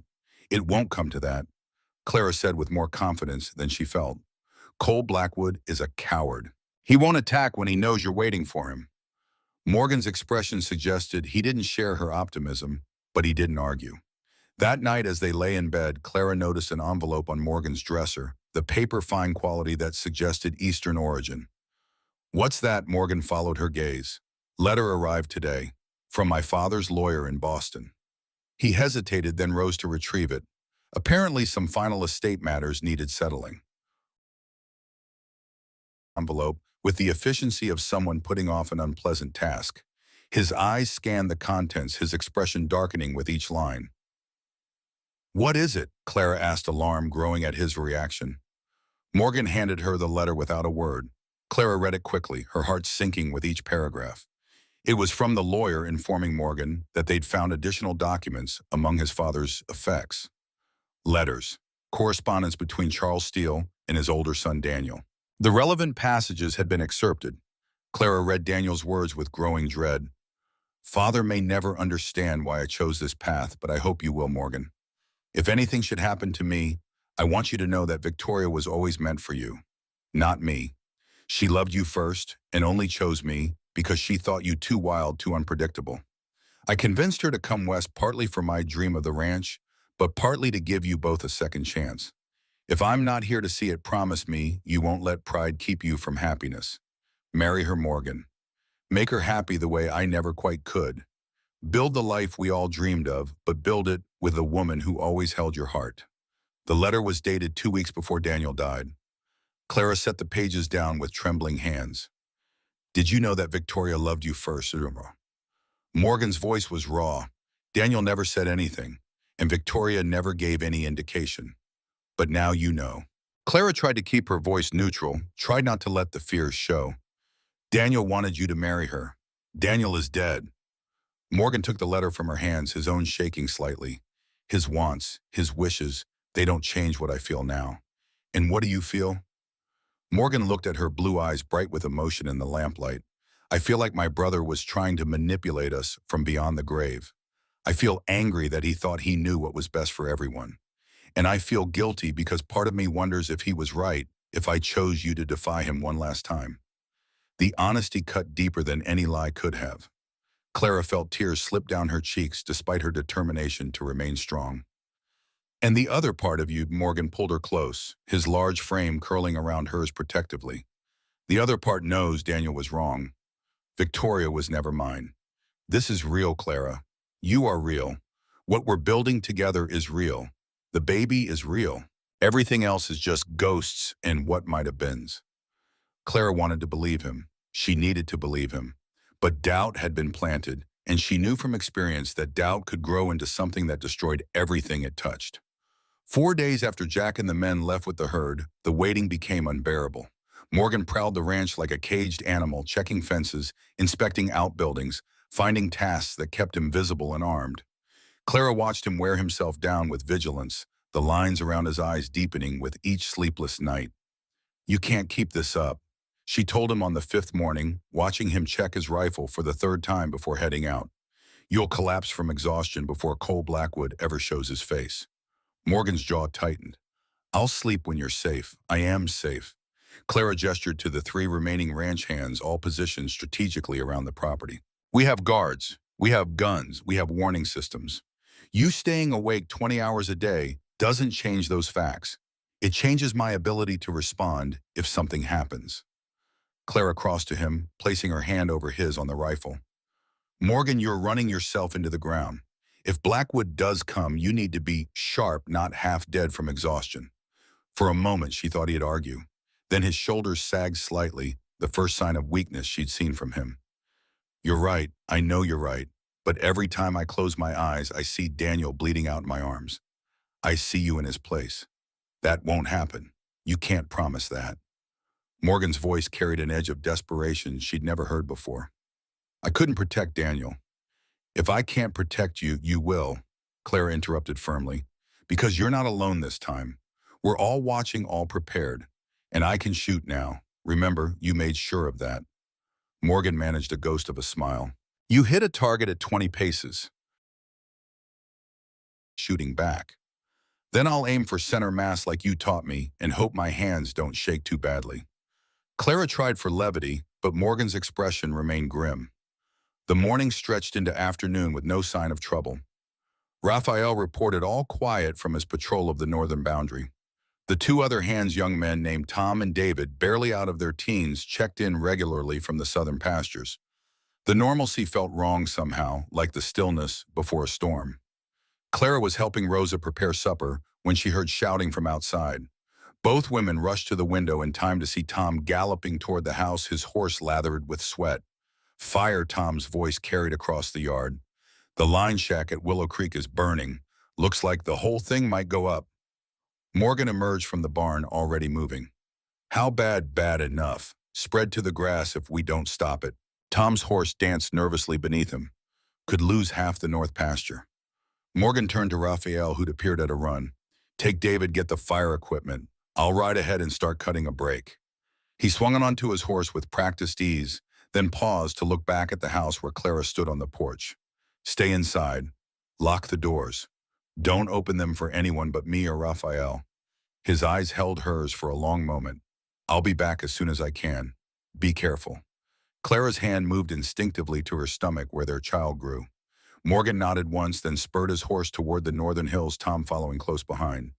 Within minutes, Raphael and David had loaded the wagon with shovels, buckets, wet blankets, and were rumbling after them, leaving a trail of dust that hung in the still air. Clara watched until they disappeared over the ridge, unease crawling up her spine. Something about this felt wrong. A fire at Willow Creek, miles from the main ranch, occurring at precisely the time when Morgan's vigilance had begun to wane from exhaustion.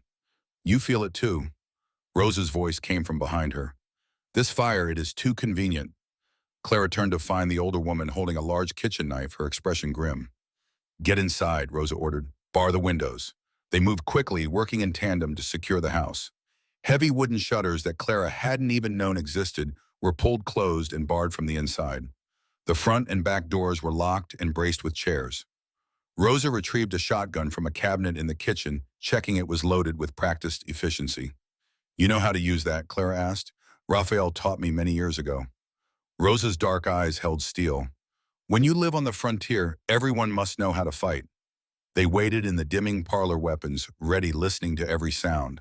An hour passed. The sun sank lower, painting the room in shades of amber and shadow. Clara's back ached from standing, her hand cramping on the pistol Morgan had given her. Then came the sound of horses, many of them approaching at a walk rather than the gallop of men returning from fighting fire.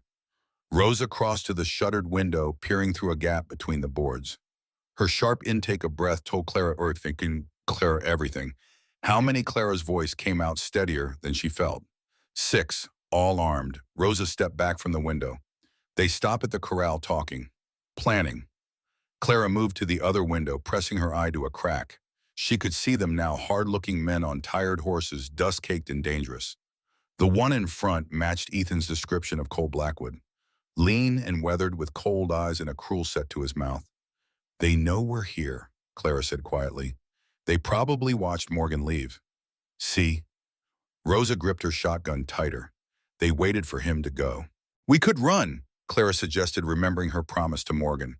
Out the back while they're still at the corral. Rosa shook her head. They have men behind the house too.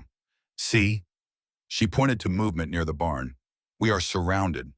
The knock, when it came, was almost polite, 3 measured raps on the front door that somehow felt more threatening than if they'd tried to break it down. Mrs. Steele, Cole Blackwood's voice carried through the heavy wood, conversational in tone. I know you're in there, saw your shadow in the window. Now we can do this easy or we can do this hard. Your choice. Clara exchanged glances with Rosa. The older woman's expression said clearly what Clara already knew. They wouldn't leave without what they came for. What do you want? Clara called, positioning herself to the side of the door rather than directly in front of it. Morgan had taught her that much, just to talk. Blackwood sounded almost amused. Woman to man, civilized like. No need for violence if everyone stays reasonable. You burned our line shack. Drew my husband away with false emergency. That doesn't seem reasonable to me. Blackwood laughed, a sound like breaking glass. Fair point. Call it insurance. Wanted to make sure the Montana giant wasn't around to complicate things. He's got a reputation for being hard to kill your husband. Saw what he did to my brother's gang, tracked them through winter, took them down one by one. Impressive work, I'll give him that. So this is about revenge. Clara tried to keep him talking, mind racing for options. Your brother was tried and hanged for murder. My brother was defending what was ours. The jovial tone dropped away, leaving cold rage. Our father homesteaded this land, built the first cabin right where your fancy house stands. Worked himself to death trying to make it pay. Then the government decided Eastern money was more important than pioneer blood, gave it all away to men like the Steeles who never earned a single acre. I'm sorry for your loss. Clara meant it genuinely. But taking it out on me won't bring your brother back. Not about bringing him back. It's about making your husband feel what I felt. Watching his world burn, losing everything he loves. Starting with you, Mrs. Steele, and that baby you're carrying. Clara's free hand moved protectively to her stomach.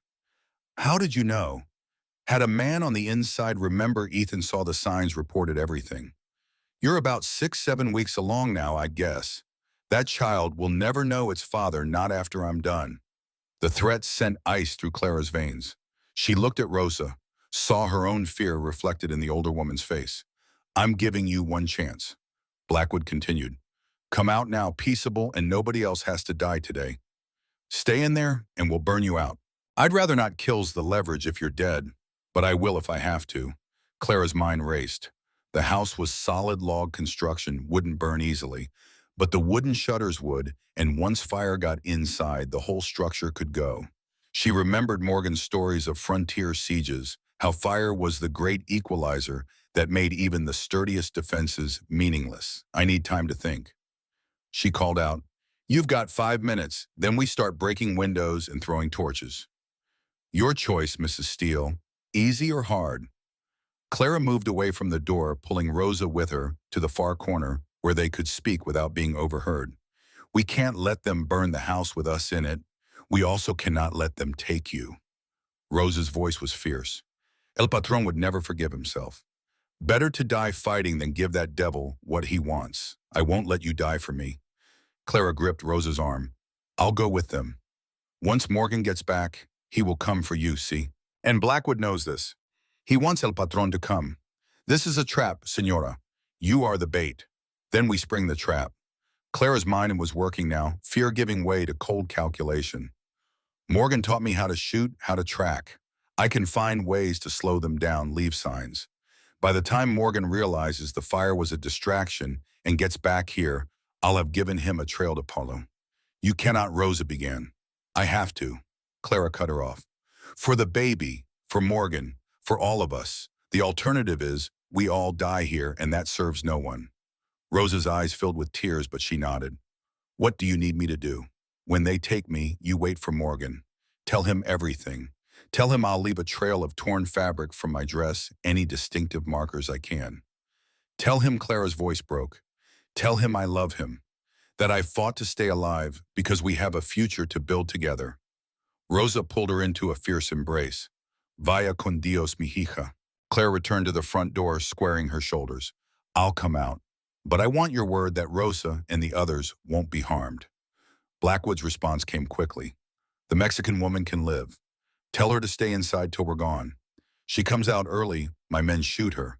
Same goes for any ranch hands that decide to play hero. Clara looked back at Rosa one last time, trying to memorize her face.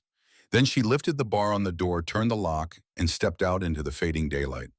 6 men waited in a loose semicircle, guns drawn, but not immediately pointed at her. Blackwood sat his horse with the ease of someone who'd spent more of his life in the saddle than on the ground.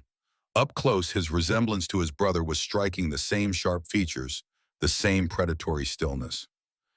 Mrs. Steele, He tipped his hat with mock courtesy. Glad you decided to be reasonable. I decided not to let innocent people die for your vendetta.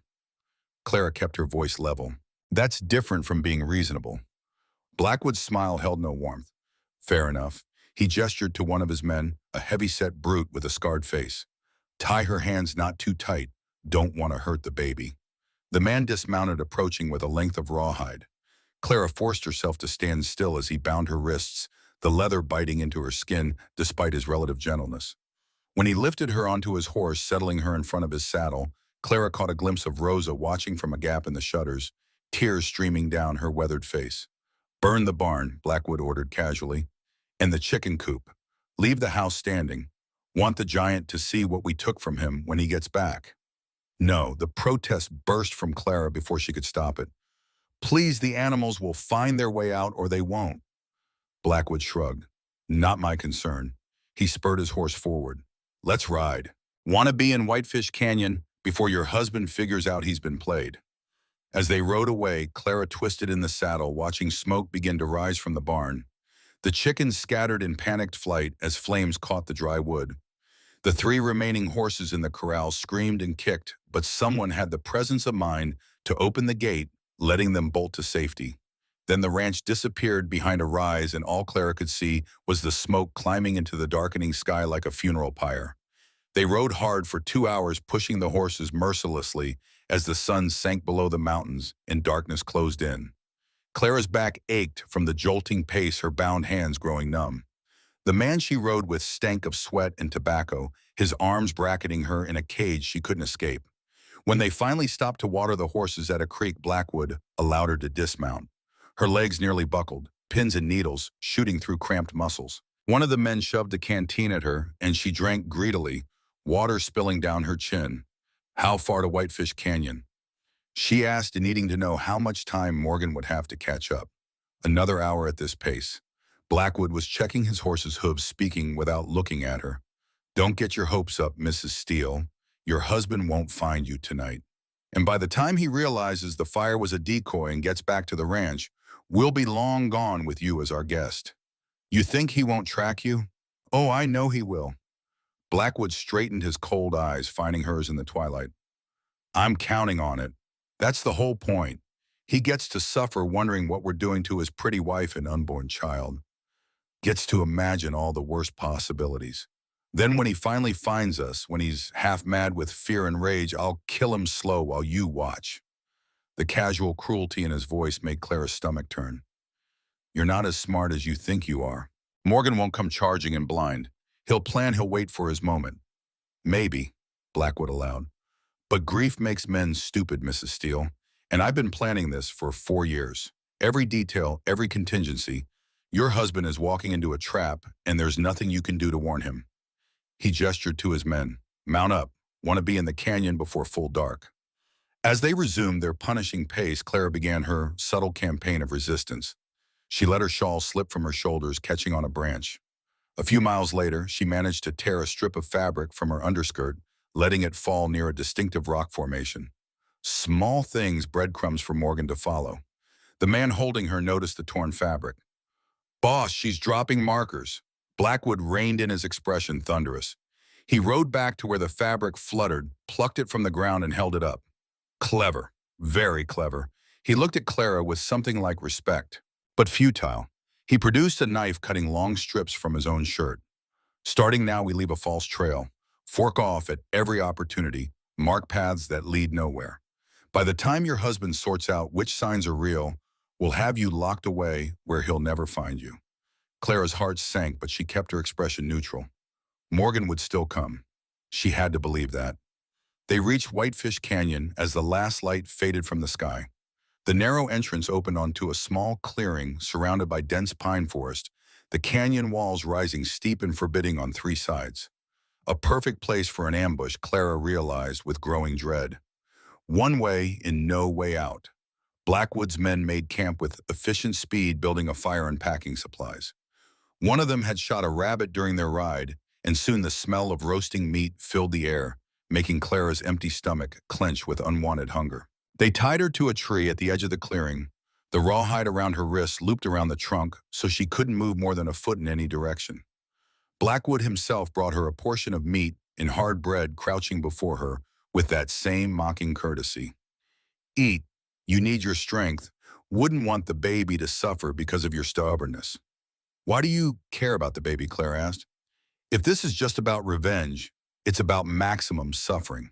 Blackwood interrupted. Your husband loses his child, that's one loss. He loses you, that's another. He loses both, that's devastating. But if I keep you alive long enough, make him choose between saving you or the child, make him live with that impossible decision, that's suffering that'll haunt him till his dying day. The cold calculation behind the cruelty was more terrifying than rage would have been. You're insane. I'm patient, Blackwood corrected, and thorough. 4 years I've planned this, Mrs. Steele. 4 years of watching, learning, and waiting for the right moment. You think I'd let something like conscience get in the way now? He rose, tossing the remaining food into her lap since her bound hands couldn't hold it. Get some rest. Tomorrow's going to be a long day. As the men settled in for the night, taking turns on watch, Clara worked at her bindings. The rawhide was tight but not impossible, and she had all night to loosen it. If she could free even one hand, she might slip away in the darkness, find a place to hide until Morgan arrived. But every time she made progress, the guard would glance her way, and she'd have to freeze, feigning sleep. The fire burned down to embers. The night grew cold, mountain air carrying a chill that made Clara shiver in her thin dress. She thought of Morgan, wondered if he'd returned to the ranch yet, if he'd found Rosa's message, if he was already tracking them through the darkness. Hold on, she told herself. Just hold on a little longer. Sometime past midnight, Clara finally managed to work one hand partially free. The rawhide had stretched just enough from her constant movement to create a gap. With careful twisting, wincing at the burn of leather on already raw skin, she got her thumb through, then her whole hand. The guard was dozing against a log, his rifle resting across his knees. Clara waited, barely breathing, counting his breaths. When she was certain he'd fallen into true sleep, she began working on the loop around the tree trunk. It took another hour of patient effort, but finally the rawhide slipped free. Clara remained still for long minutes, listening to the camp, making certain no one had noticed. Then slowly, infinitely slowly, she rose to her feet. Every muscle protested the movement after hours of sitting. She bit down on a gasp of pain as blood rushed back into her legs. The guard stirred and Clara froze, heart hammering. But he only shifted position, settling deeper into sleep. Clara began to move away from the fire, placing each foot with exquisite care. 1 step, 2, 3. The forest loomed dark and inviting ahead, promising concealment if she could just reach it. She was 10 feet from the tree line when her foot came down on a dry branch. The crack seemed loud as a gunshot in the silent night. Hey! The guard jerked awake, scrambling for his rifle. She's loose, Clara ran. Terror gave her speed despite her exhaustion, carrying her into the forest as men shouted behind her. Branches whipped her face toward her clothes. She ran blind, using the downhill slope to guide her, hoping it would lead to the creek she'd heard gurgling somewhere below. Behind her, men crashed through the undergrowth. Someone fired a shot that struck a tree inches from her head, splinters stinging her cheek. She veered right then left, trying to confuse pursuit. Her foot caught a root, and the breath knocked from her lungs. Before she could rise, hands grabbed her arms, hauling her upright. She fought wildly, kicking and biting, but there were too many of them. Blackwood appeared, his face a mask of fury in the moonlight that penetrated the trees. You just made this a lot harder on yourself. He backhanded her across the face, the blow snapping her head to the side. And on your husband when he gets here. They dragged her back to camp. This time they tied her spread eagle between 2 trees, arms and legs extended, leaving her no leverage to work free. The position was uncomfortable, bordering on painful, designed to weaken her further. She tried. One of the men said admiringly, "Got to give her that. She's got spirit." Blackwood agreed, standing over her. "That's good. Her husband will fight harder for a woman with spirit. Makes the whole thing more satisfying." He crouched down so his face was level with hers. "Listen carefully, Mrs. Steele. The Montana giant will come. Maybe tomorrow, maybe the day after. When he does, you're going to help me kill him." Clara spat in his face. "Never," Blackwood wiped the spittle away calmly. "We'll see. We'll see how defiant you are when I put a knife to that baby growing inside you. When I make you choose between your life and your husband's. He leaned closer, his breath hot on her face. Everyone breaks eventually, Mrs. Steele. Even heroes. Even giants. Morgan rode back to the ranch with sick certainty coiling in his gut. The fire at Willow Creek had been too easy to contain, just a small blaze in the line shack itself that had barely spread to the surrounding grass. Suspicious enough on its own, but when he'd found fresh horse tracks leading to and from the shack tracks that didn't match any of their mounts, the truth had crystallized with terrible clarity. Distraction. It had been a distraction, and he'd fallen for it like the rankest amateur. He pushed his horse to a gallop, despite the darkness, Raphael and the others struggling to keep pace. When he crested the final ridge and saw the ranch below, smoke still rising from the burned barn, his heart stopped. The barn was a blackened skeleton still smoldering. The chicken coop was gone entirely, just a pile of ash. But the house stood untouched, every window, dark shutters closed. Morgan was off his horse before it fully stopped, hitting the ground running. Clara. His voice cracked with desperation. Clara. The front door opened and Rosa emerged, her face streaked with tears. Senor, she tried to say more, but Morgan had already pushed past her into the house, searching every room with wild eyes. Where is she? He demanded when he found nothing but empty rooms, the bedroom still bearing the scent of Clara's soap, but devoid of her presence. Rosa? Where's my wife? They took her. Rosa's composure crumbled. Blackwood and 5 men. They came after you left. She tried, Senor. She fought so hard, but they would have burned us all if she didn't go with them. Morgan's legs gave out. He sank onto the edge of the bed, their bed where just this morning he'd held Clara, promised her she was safe. When how long ago? 4 hours, maybe 5. Rosa wrung her hands. She made me promise to tell you she would leave a trail. Said to tell you she loves you, that she fought to stay alive for the baby, for you, for the future. 4 hours. Morgan's mind raced. They could be 20 miles away by now, maybe more if they pushed hard. But Clara was pregnant, she'd slow them down. And she was smart, she'd leave signs like she promised. He stood purpose, replacing despair. Raphael, get me fresh horses, 3 of them. Supplies for a week. Tom, David, you're with me. Senor Jack took most of the men. Rosa protested. You should wait. I'm not waiting, Morgan's voice carried finality. Every hour I wait is another hour Clara is in their hands. He turned to Raphael. Can you track C? I learned from the Apache. Then you're coming too. Morgan headed for his study, pulling weapons from cabinets. Rifles, pistols, ammunition. He strapped on 2 gun belts, checked each weapon with mechanical efficiency. Tom and David, barely men, watched with wide eyes. Mr. Steele, what do we do when we find them? Tom's voice shook slightly. Morgan looked at him, and what Tom saw in the Montana giant's blue eyes made him step back involuntarily. We kill them. All of them. Every last man who touched my wife. The moon was high when they rode out, tracking by lantern light, until Raphael could find the trail. It took him less than an hour to pick up the signs. 6 horses, 1 carrying double. They moved quickly but not carefully, confident in their head start. Here, senor. Raphael pointed to a scrap of fabric caught on a branch. From a woman's shawl, I think. Morgan recognized it immediately. Clara's blue shawl, the one she'd worn for their wedding. He tucked it carefully into his pocket, the soft wool still carrying a faint trace of her scent. They rode through the night, following the trail as it wound through familiar territory toward Whitefish Canyon. Morgan knew where they were headed before Raphael confirmed it. The same canyon where he'd tracked Marcus Blackwood's gang 4 years ago. The same place where he'd hunted them like animals. Cole Blackwood was going to make him relive it all. The hunt, the violence, the fear of losing someone precious. But this time the stakes were higher. This time it wasn't justice Morgan sought, but salvation. As dawn broke over the mountains, painting the sky in shades of blood and gold, Morgan pushed his horse harder. Hold on, Clara, he thought desperately. Just hold on, I'm coming. The trail split 3 times in the first 10 miles. Each fork marked with torn fabric that could have been from Clara's dress, could have been planted by Blackwood's men to confuse pursuit. Raphael studied each, carefully reading signs Morgan couldn't see. This one, senor. The tracker pointed to the leftmost path. The fabric here is forced into the branch, pushed deliberately.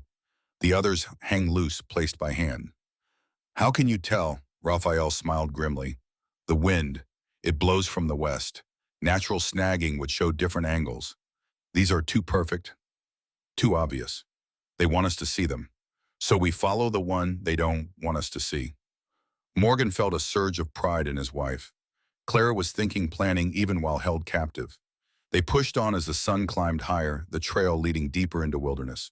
Twice they found places where the group had stopped to rest, bricks showing Clara had dismounted. Walked a few steps.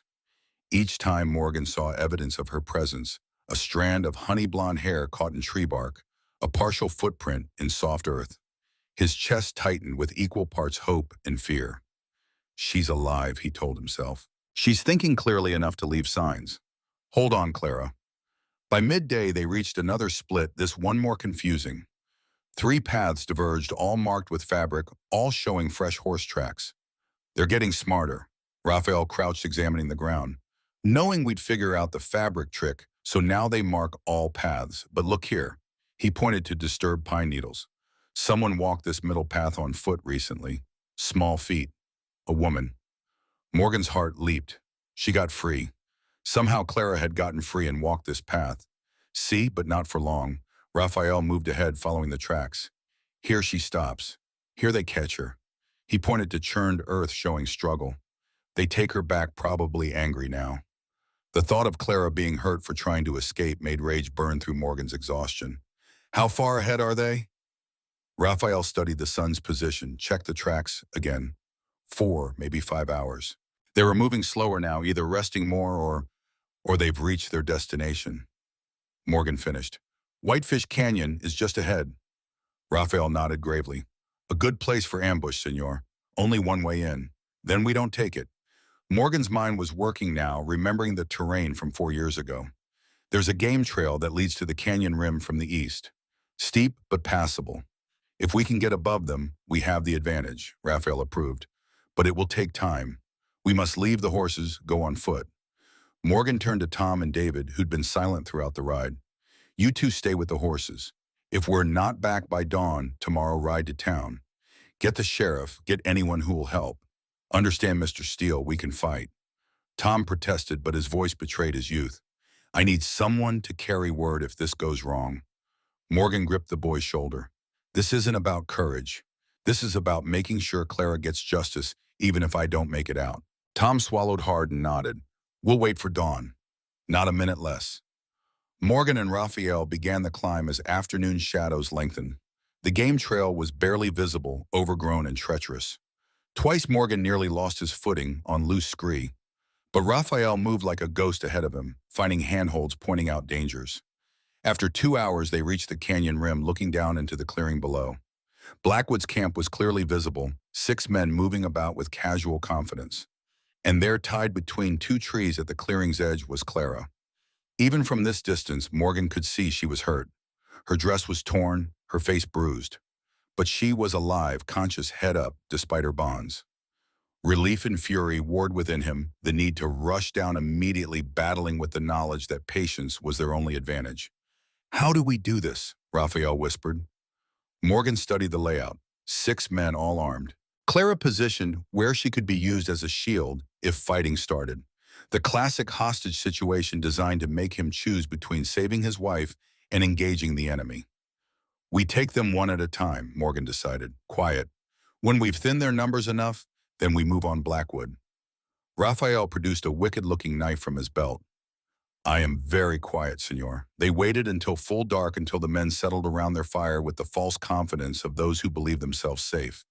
Then Morgan and Raphael began their descent using darkness and canyon acoustics to mask their movement. The first guard died without a sound, Raphael's knife finding his throat as he stood at the canyon entrance. They dragged the body into brush, took his rifle and ammunition. 1 down, 5 to go. The second man had wandered from camp to relieve himself. Morgan took him with his bare hands, a quick chokehold that left the man unconscious. They bound and gagged him, taking his weapons. 2 down. But the third guard was more alert. He turned at the last moment, saw Morgan's shadow. His shout of alarm cut through the night, and then there was no more time for stealth. Morgan fired the rifle shot, impossibly loud in the enclosed space. The guard went down. Immediately, the camp exploded into chaos, men grabbing weapons. Blackwood shouting orders. Stay with the woman, Blackwood commanded 2 of his men. The rest with me. Morgan and Raphael had already moved, circling through the trees. Raphael took one man with a shot from his rifle, the attacker dropping mid-run. Morgan engaged another in close quarters, the fight brief and brutal, ending with his opponent on the ground unconscious. That left Blackwood and two guards with Clara. Morgan could see them now, using her as a shield, exactly as he'd predicted. Blackwood had a knife to her throat, his other arm wrapped around her torso. "That's far enough, giant," Blackwood called. "Show yourself or I open her throat right here." Morgan stepped from the trees, hands raised, rifle lowered.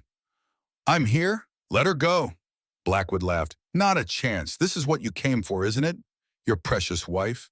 Well, here she is. Come get her." Clara's eyes met Morgan's across the firelit space.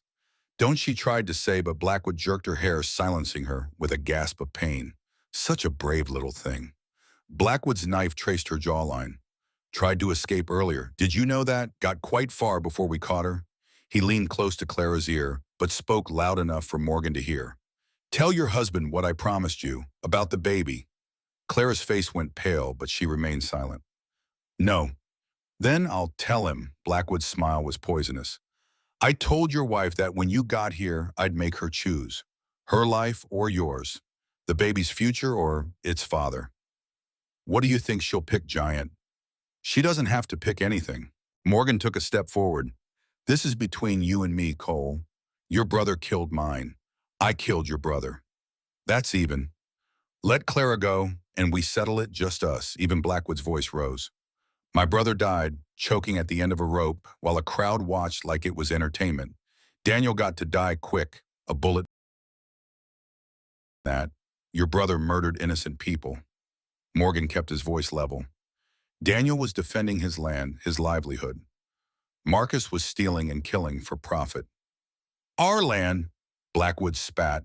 "Our father's land that your family stole with government corruption and Eastern money. I didn't steal anything." Morgan edged closer.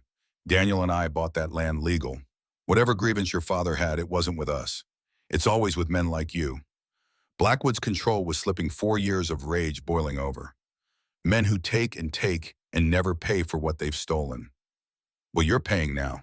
You're going to watch me kill your wife, kill that baby she's carrying, and then I'm going to kill you slow while you beg for death." He adjusted his grip on the knife, pressing the blade harder against Clara's throat. Morgan saw blood well, a thin line of red against pale skin. Something inside him snapped.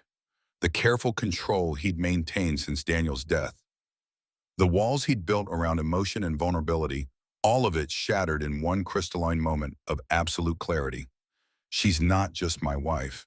The words came from somewhere deep, someplace Morgan had locked away for 4 terrible years. "She's my life. Every breath I take, every reason I have to wake up tomorrow. You want to make me suffer? You already have. Every second she's in danger is suffering. But if you hurt her, if you take her from me, you don't break me. You forge me into something that won't stop until everything you love is ash." Blackwood's eyes widened slightly at the intensity in Morgan's voice. "But here's what you don't understand."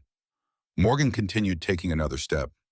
"Clara is stronger than both of us. She left Pennsylvania with nothing, built a life in a land that wanted her dead, survived your attack, escaped your men, left me a trail when she had every reason to give up hope.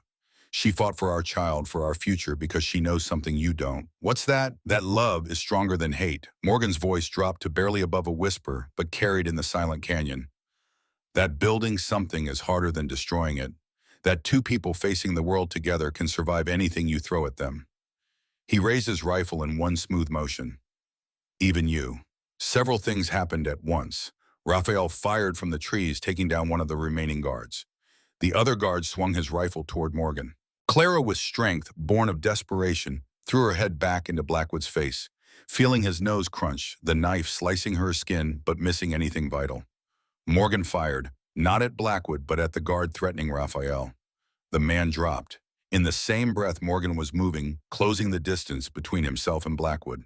Cole Blackwood, distracted by Clara's attack and Raphael's shot, made a critical mistake. He pushed Clara away rather than keeping her as a shield. She fell hard, rolling away from the fight. Morgan hit Blackwood like an avalanche, his size and momentum carrying them both to the ground. Blackwood's knife flashed, but Morgan caught his wrist twisting until bone cracked and the weapon fell away. They rolled traded brutal blows, years of rage and grief fueling the violence. Raphael had disappeared into the trees hunting the last guard. Gunshots echoed through the canyon, then silence. Morgan hoped that meant his friend had survived. Blackwood got a knee into Morgan's stomach, breaking free. He scrambled for a fallen pistol, but Morgan was faster, kicking it away. They circled each other now, both bleeding, both beyond words. Blackwood charged. Morgan sidestepped and brought an elbow down on the back of his neck. Cole went to his knees. Morgan could have killed him, then a single blow to the temple would do it. But he thought of Clara, watching of the child growing inside her, of the life they were trying to build. He couldn't be the man who murdered someone in front of his wife, even someone who deserved it. Morgan's rifle was within reach. He grabbed it, leveling it at Blackwood's head. "Stay down." Up, blood streaming from his broken nose. "Do it. Kill me like you killed Marcus. I'm not killing you." Morgan's voice was steady despite his racing heart. "You're going to stand trial. You're going to answer for everything you've done. And then you're going to hang legal and proper, just like your brother." Raphael emerged from the trees, a fresh cut on his arm, but otherwise intact. "The last one is dead, senor. Tie him." Morgan gestured to Blackwood with the rifle. "Use rawhide, make it tight." While Raphael secured their prisoner, Morgan crossed to where Clara had fallen. She was trying to sit up, one hand pressed to her bleeding throat, the other wrapped protectively around her stomach. "Easy." Morgan knelt beside her, his hands infinitely gentle, despite the violence they just committed. "Let me see." The cut was shallow, painful, but not life-threatening. Morgan tore fabric from his shirt, pressing it to the wound. "You're going to be fine. You're both going to be fine." Clara's eyes filled with tears. "I thought I'd lost you. When they tied me up, when Blackwood said all those things he was going to do, I know." Morgan pulled her carefully into his arms, mindful of her injuries. "I know, but I'm here. We're here.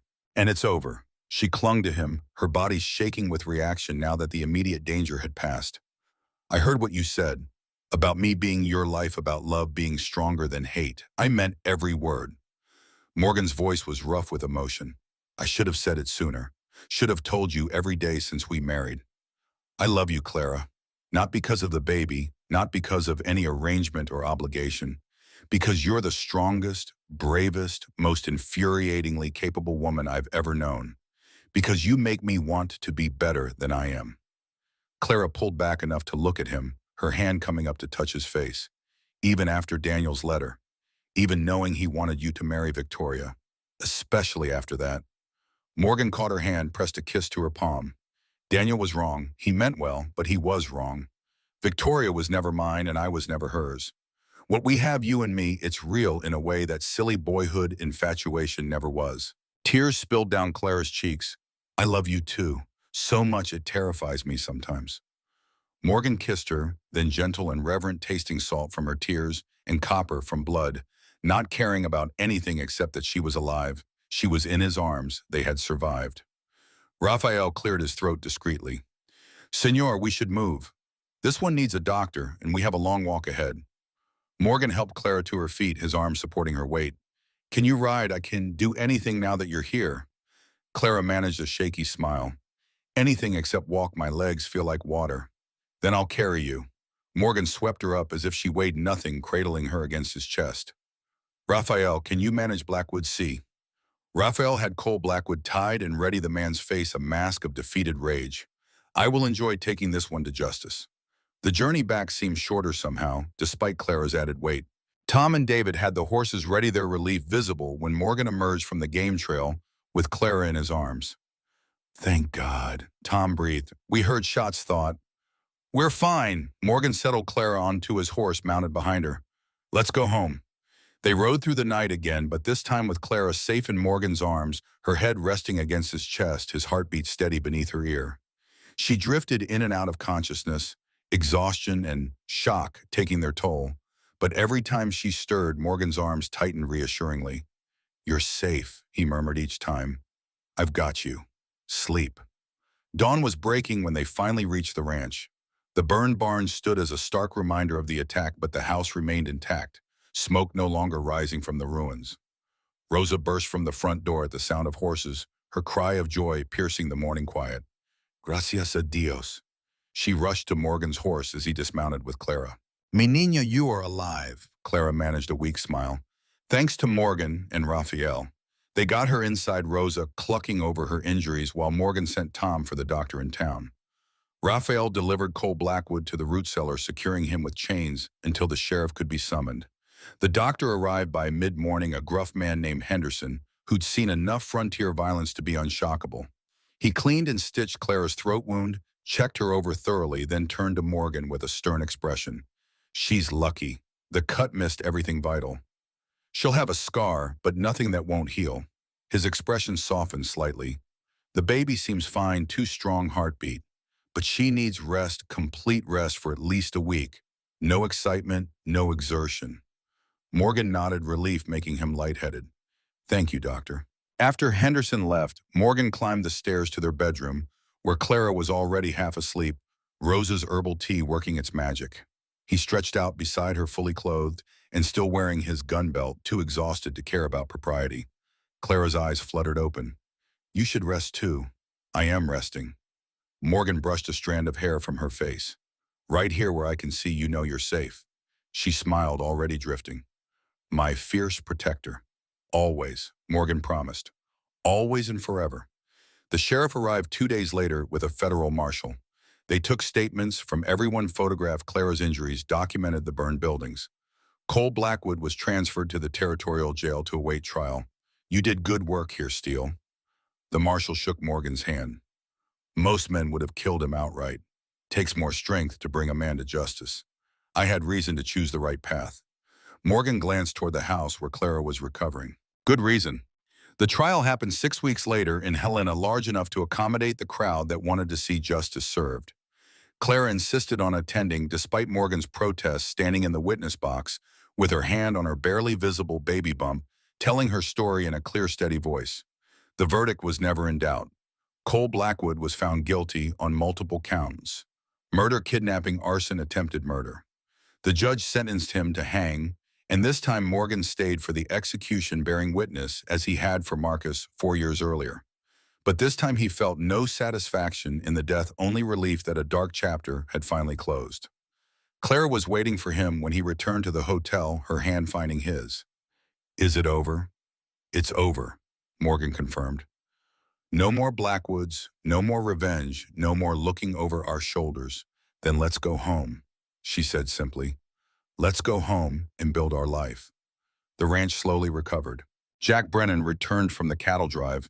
With good news, the herd had sold for top price, giving them capital to rebuild. The barn went up first, larger and sturdier than before. Then the chicken coop, a proper stable, a bunkhouse for the expanding crew. Victoria sent a letter, congratulations on surviving the attack and an apology for any pain her visit had caused. She was expecting her first child, she wrote, and finally understood what it meant to have everything worth fighting for. She wished them well and promised not to visit again. Some doors were better left closed. Clara read the letter, then handed it to Morgan. Do you regret not marrying her? The question held no accusation, just curiosity. Morgan considered his answer carefully. I regret that Daniel thought he had to manipulate us both from the grave. But Mary Victoria, no. She was never meant for this life, and I was never meant for hers. What we have, you and me, this is what I was meant for all along. Clara smiled, one hand on her growing belly. Even the hard parts, especially the hard parts. Morgan kissed her forehead. They make us appreciate the good. As autumn turned to winter, Clara's pregnancy progressed. She worked alongside Rosa in preparing the nursery, Morgan building a beautiful cradle from oak he'd been saving for something special. Jack taught her to ride properly, patient lessons that built her confidence. Raphael showed her tracking skills, how to read signs in nature, how to survive if she was ever alone in the wilderness again. You're making her into a frontierswoman, senor. Rosa observed with approval. She already was one. Morgan corrected. I'm just making sure she has all the tools she needs. The baby came in February, a month early, but healthy and loud. A boy with Morgan's dark hair and Clara's determined expression. They named him Daniel for the brother who'd brought them to Montana, even if his matchmaking had failed spectacularly. He's perfect. Morgan held his son with surprising confidence for such a large man handling such a small person. Absolutely perfect. Like his father. Clara smiled, exhausted but radiant. Like his mother, Morgan corrected. She's the strong one. She's always been the strong one. The years that followed brought changes both expected and surprising. Jack married a widow from town, a tough woman named Sarah, who proved adept at ranch management. Rosa and Raphael became young Daniel's unofficial grandparents, spoiling him shamelessly. The ranch expanded, crossing 6,000 acres, the breeding program producing cattle that were sought after throughout the territory. Clara learned not just to manage the household, but to truly partner in the ranch's operation. She negotiated contracts with buyers, managed the books with an efficiency that impressed even Jack. She learned to shoot well enough to hunt, to ride well enough to help with roundups, to survive blizzards and droughts, and all the challenges Montana threw at them. A daughter arrived 2 years after Daniel named Rose for the woman who'd helped Clara survive her darkest hours. Then another son, James, who had his mother's blonde hair and quiet determination. By 18 and 5 years after that terrified girl had stepped off the train in Bailey Creek, Clara Steele was unrecognizable from the woman who'd arrived with nothing but a worn valise and desperate hope. She stood in the kitchen of her expanded home preparing apple pie, 3-year-old Daniel perched on a stool, making lumps he insisted were cows. Mama, look. He held up his dough creation. It's a very fine cow. Clara praised just as she had that first morning when Morgan had taught her the importance of encouragement. The back door opened and Morgan entered, stamping snow from his boots. The Montana winter had turned fierce, but inside the house warmth reigned. He crossed to his wife, wrapping his arms around her from behind, resting his chin on her shoulder. Smells good in here. Apple pie. Clara leaned into his warmth. Your favorite, my second favorite, Morgan corrected, turning her in his arms to kiss her. You're my favorite, still. Always. She laughed, the sound pure joy. Even though I'm not pretty, Morgan's expression turned serious, one hand coming up to trace the thin scar on her throat, the permanent reminder of how close he'd come to losing her. You are the most beautiful thing in this territory, and the best cook west of the Mississippi. Don't you forget it. I won't, Clara promised. How could I when you remind me? Every day someone has to. Morgan scooped up his son, swinging him high into the air as the boy shrieked with laughter. He turned to Clara, both of them watching their daughter sleep in her cradle by the fire, their infant son nursing contentedly in Rose's arms in the parlor beyond. This is more than I ever expected, Morgan admitted quietly. When I sent for a mail-order bride, when you stepped off that wagon looking terrified and determined all at once, I never imagined this. This life, this love, this family. Clara touched his face, tracing the lines that had deepened with years, but also softened with happiness. I never imagined it either. All I wanted was escape, safety, a chance at something better than what I was leaving behind. And now I have everything. Clara's voice was steady, sure. A home I helped build, children who will grow up knowing they're loved, a partner who sees me as an equal, who fights beside me instead of for me, and a husband who proves every day that love isn't just about pretty words and romance. It's about choosing each other every morning through every challenge. Morgan kissed her again, slow and thorough, ignoring their son's exaggerated sounds of disgust. When he pulled back, his blue eyes held the same intensity they'd held in Whitefish Canyon when he'd declared her his life, his everything. I choose you, every morning, every night, every moment in between. And I choose you, Clara echoed.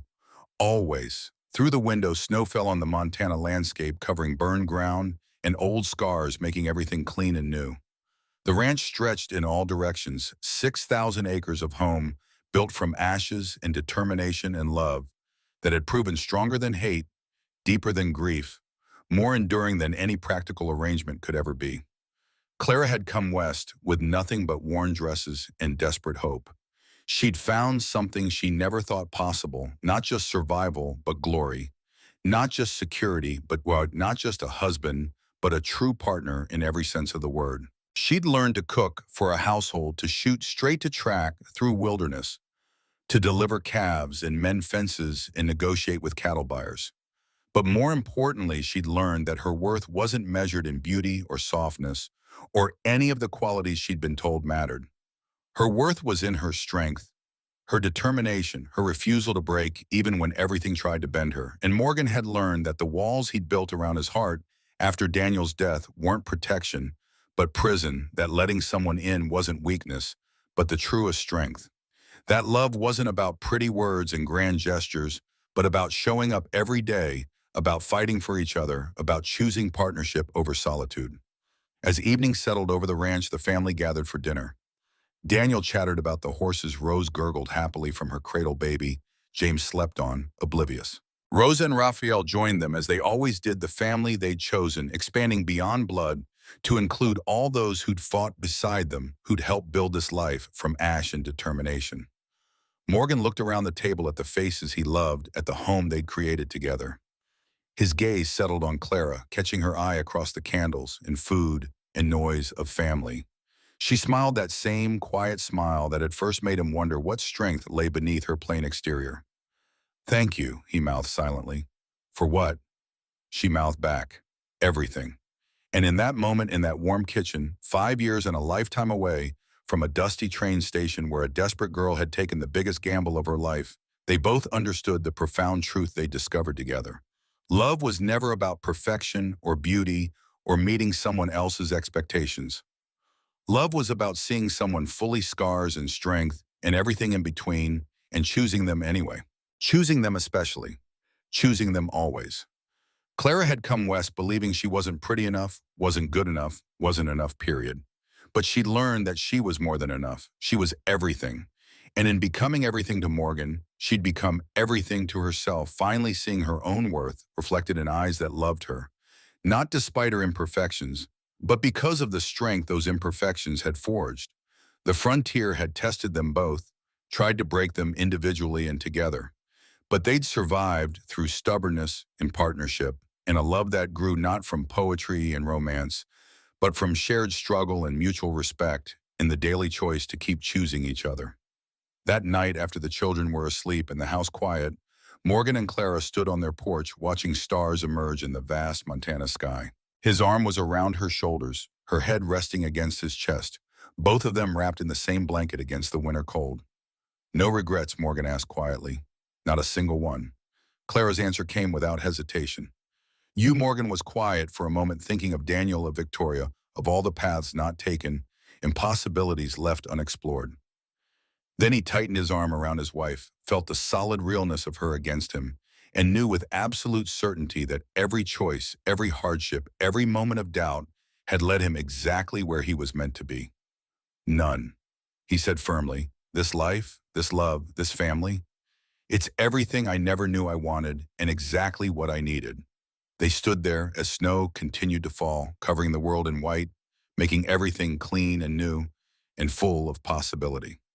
Tomorrow would bring its own challenges, as every tomorrow did on the frontier. But they would face those challenges together as they'd faced everything since that June day when a desperate girl and a lonely man had taken a chance on a practical arrangement that became something far more precious than either had dreamed possible. The Montana giant and his mail-order bride. A love story built on ashes, forged in fire, and proven unbreakable by everything that had tried to destroy it. A love that would endure through all the years to come, growing stronger and deeper with each passing season, each new challenge, each moment they chose each other over and over again. And in the end, that was all that mattered. Not where they'd come from or what they'd lost along the way, but what they'd built together. Not the scars they carried, but the strength those scars represented. Not the arrangement that had brought them together, but the love that kept them there. Always and forever choosing each other, choosing love, choosing the life they'd built from nothing and would defend with everything they had, together.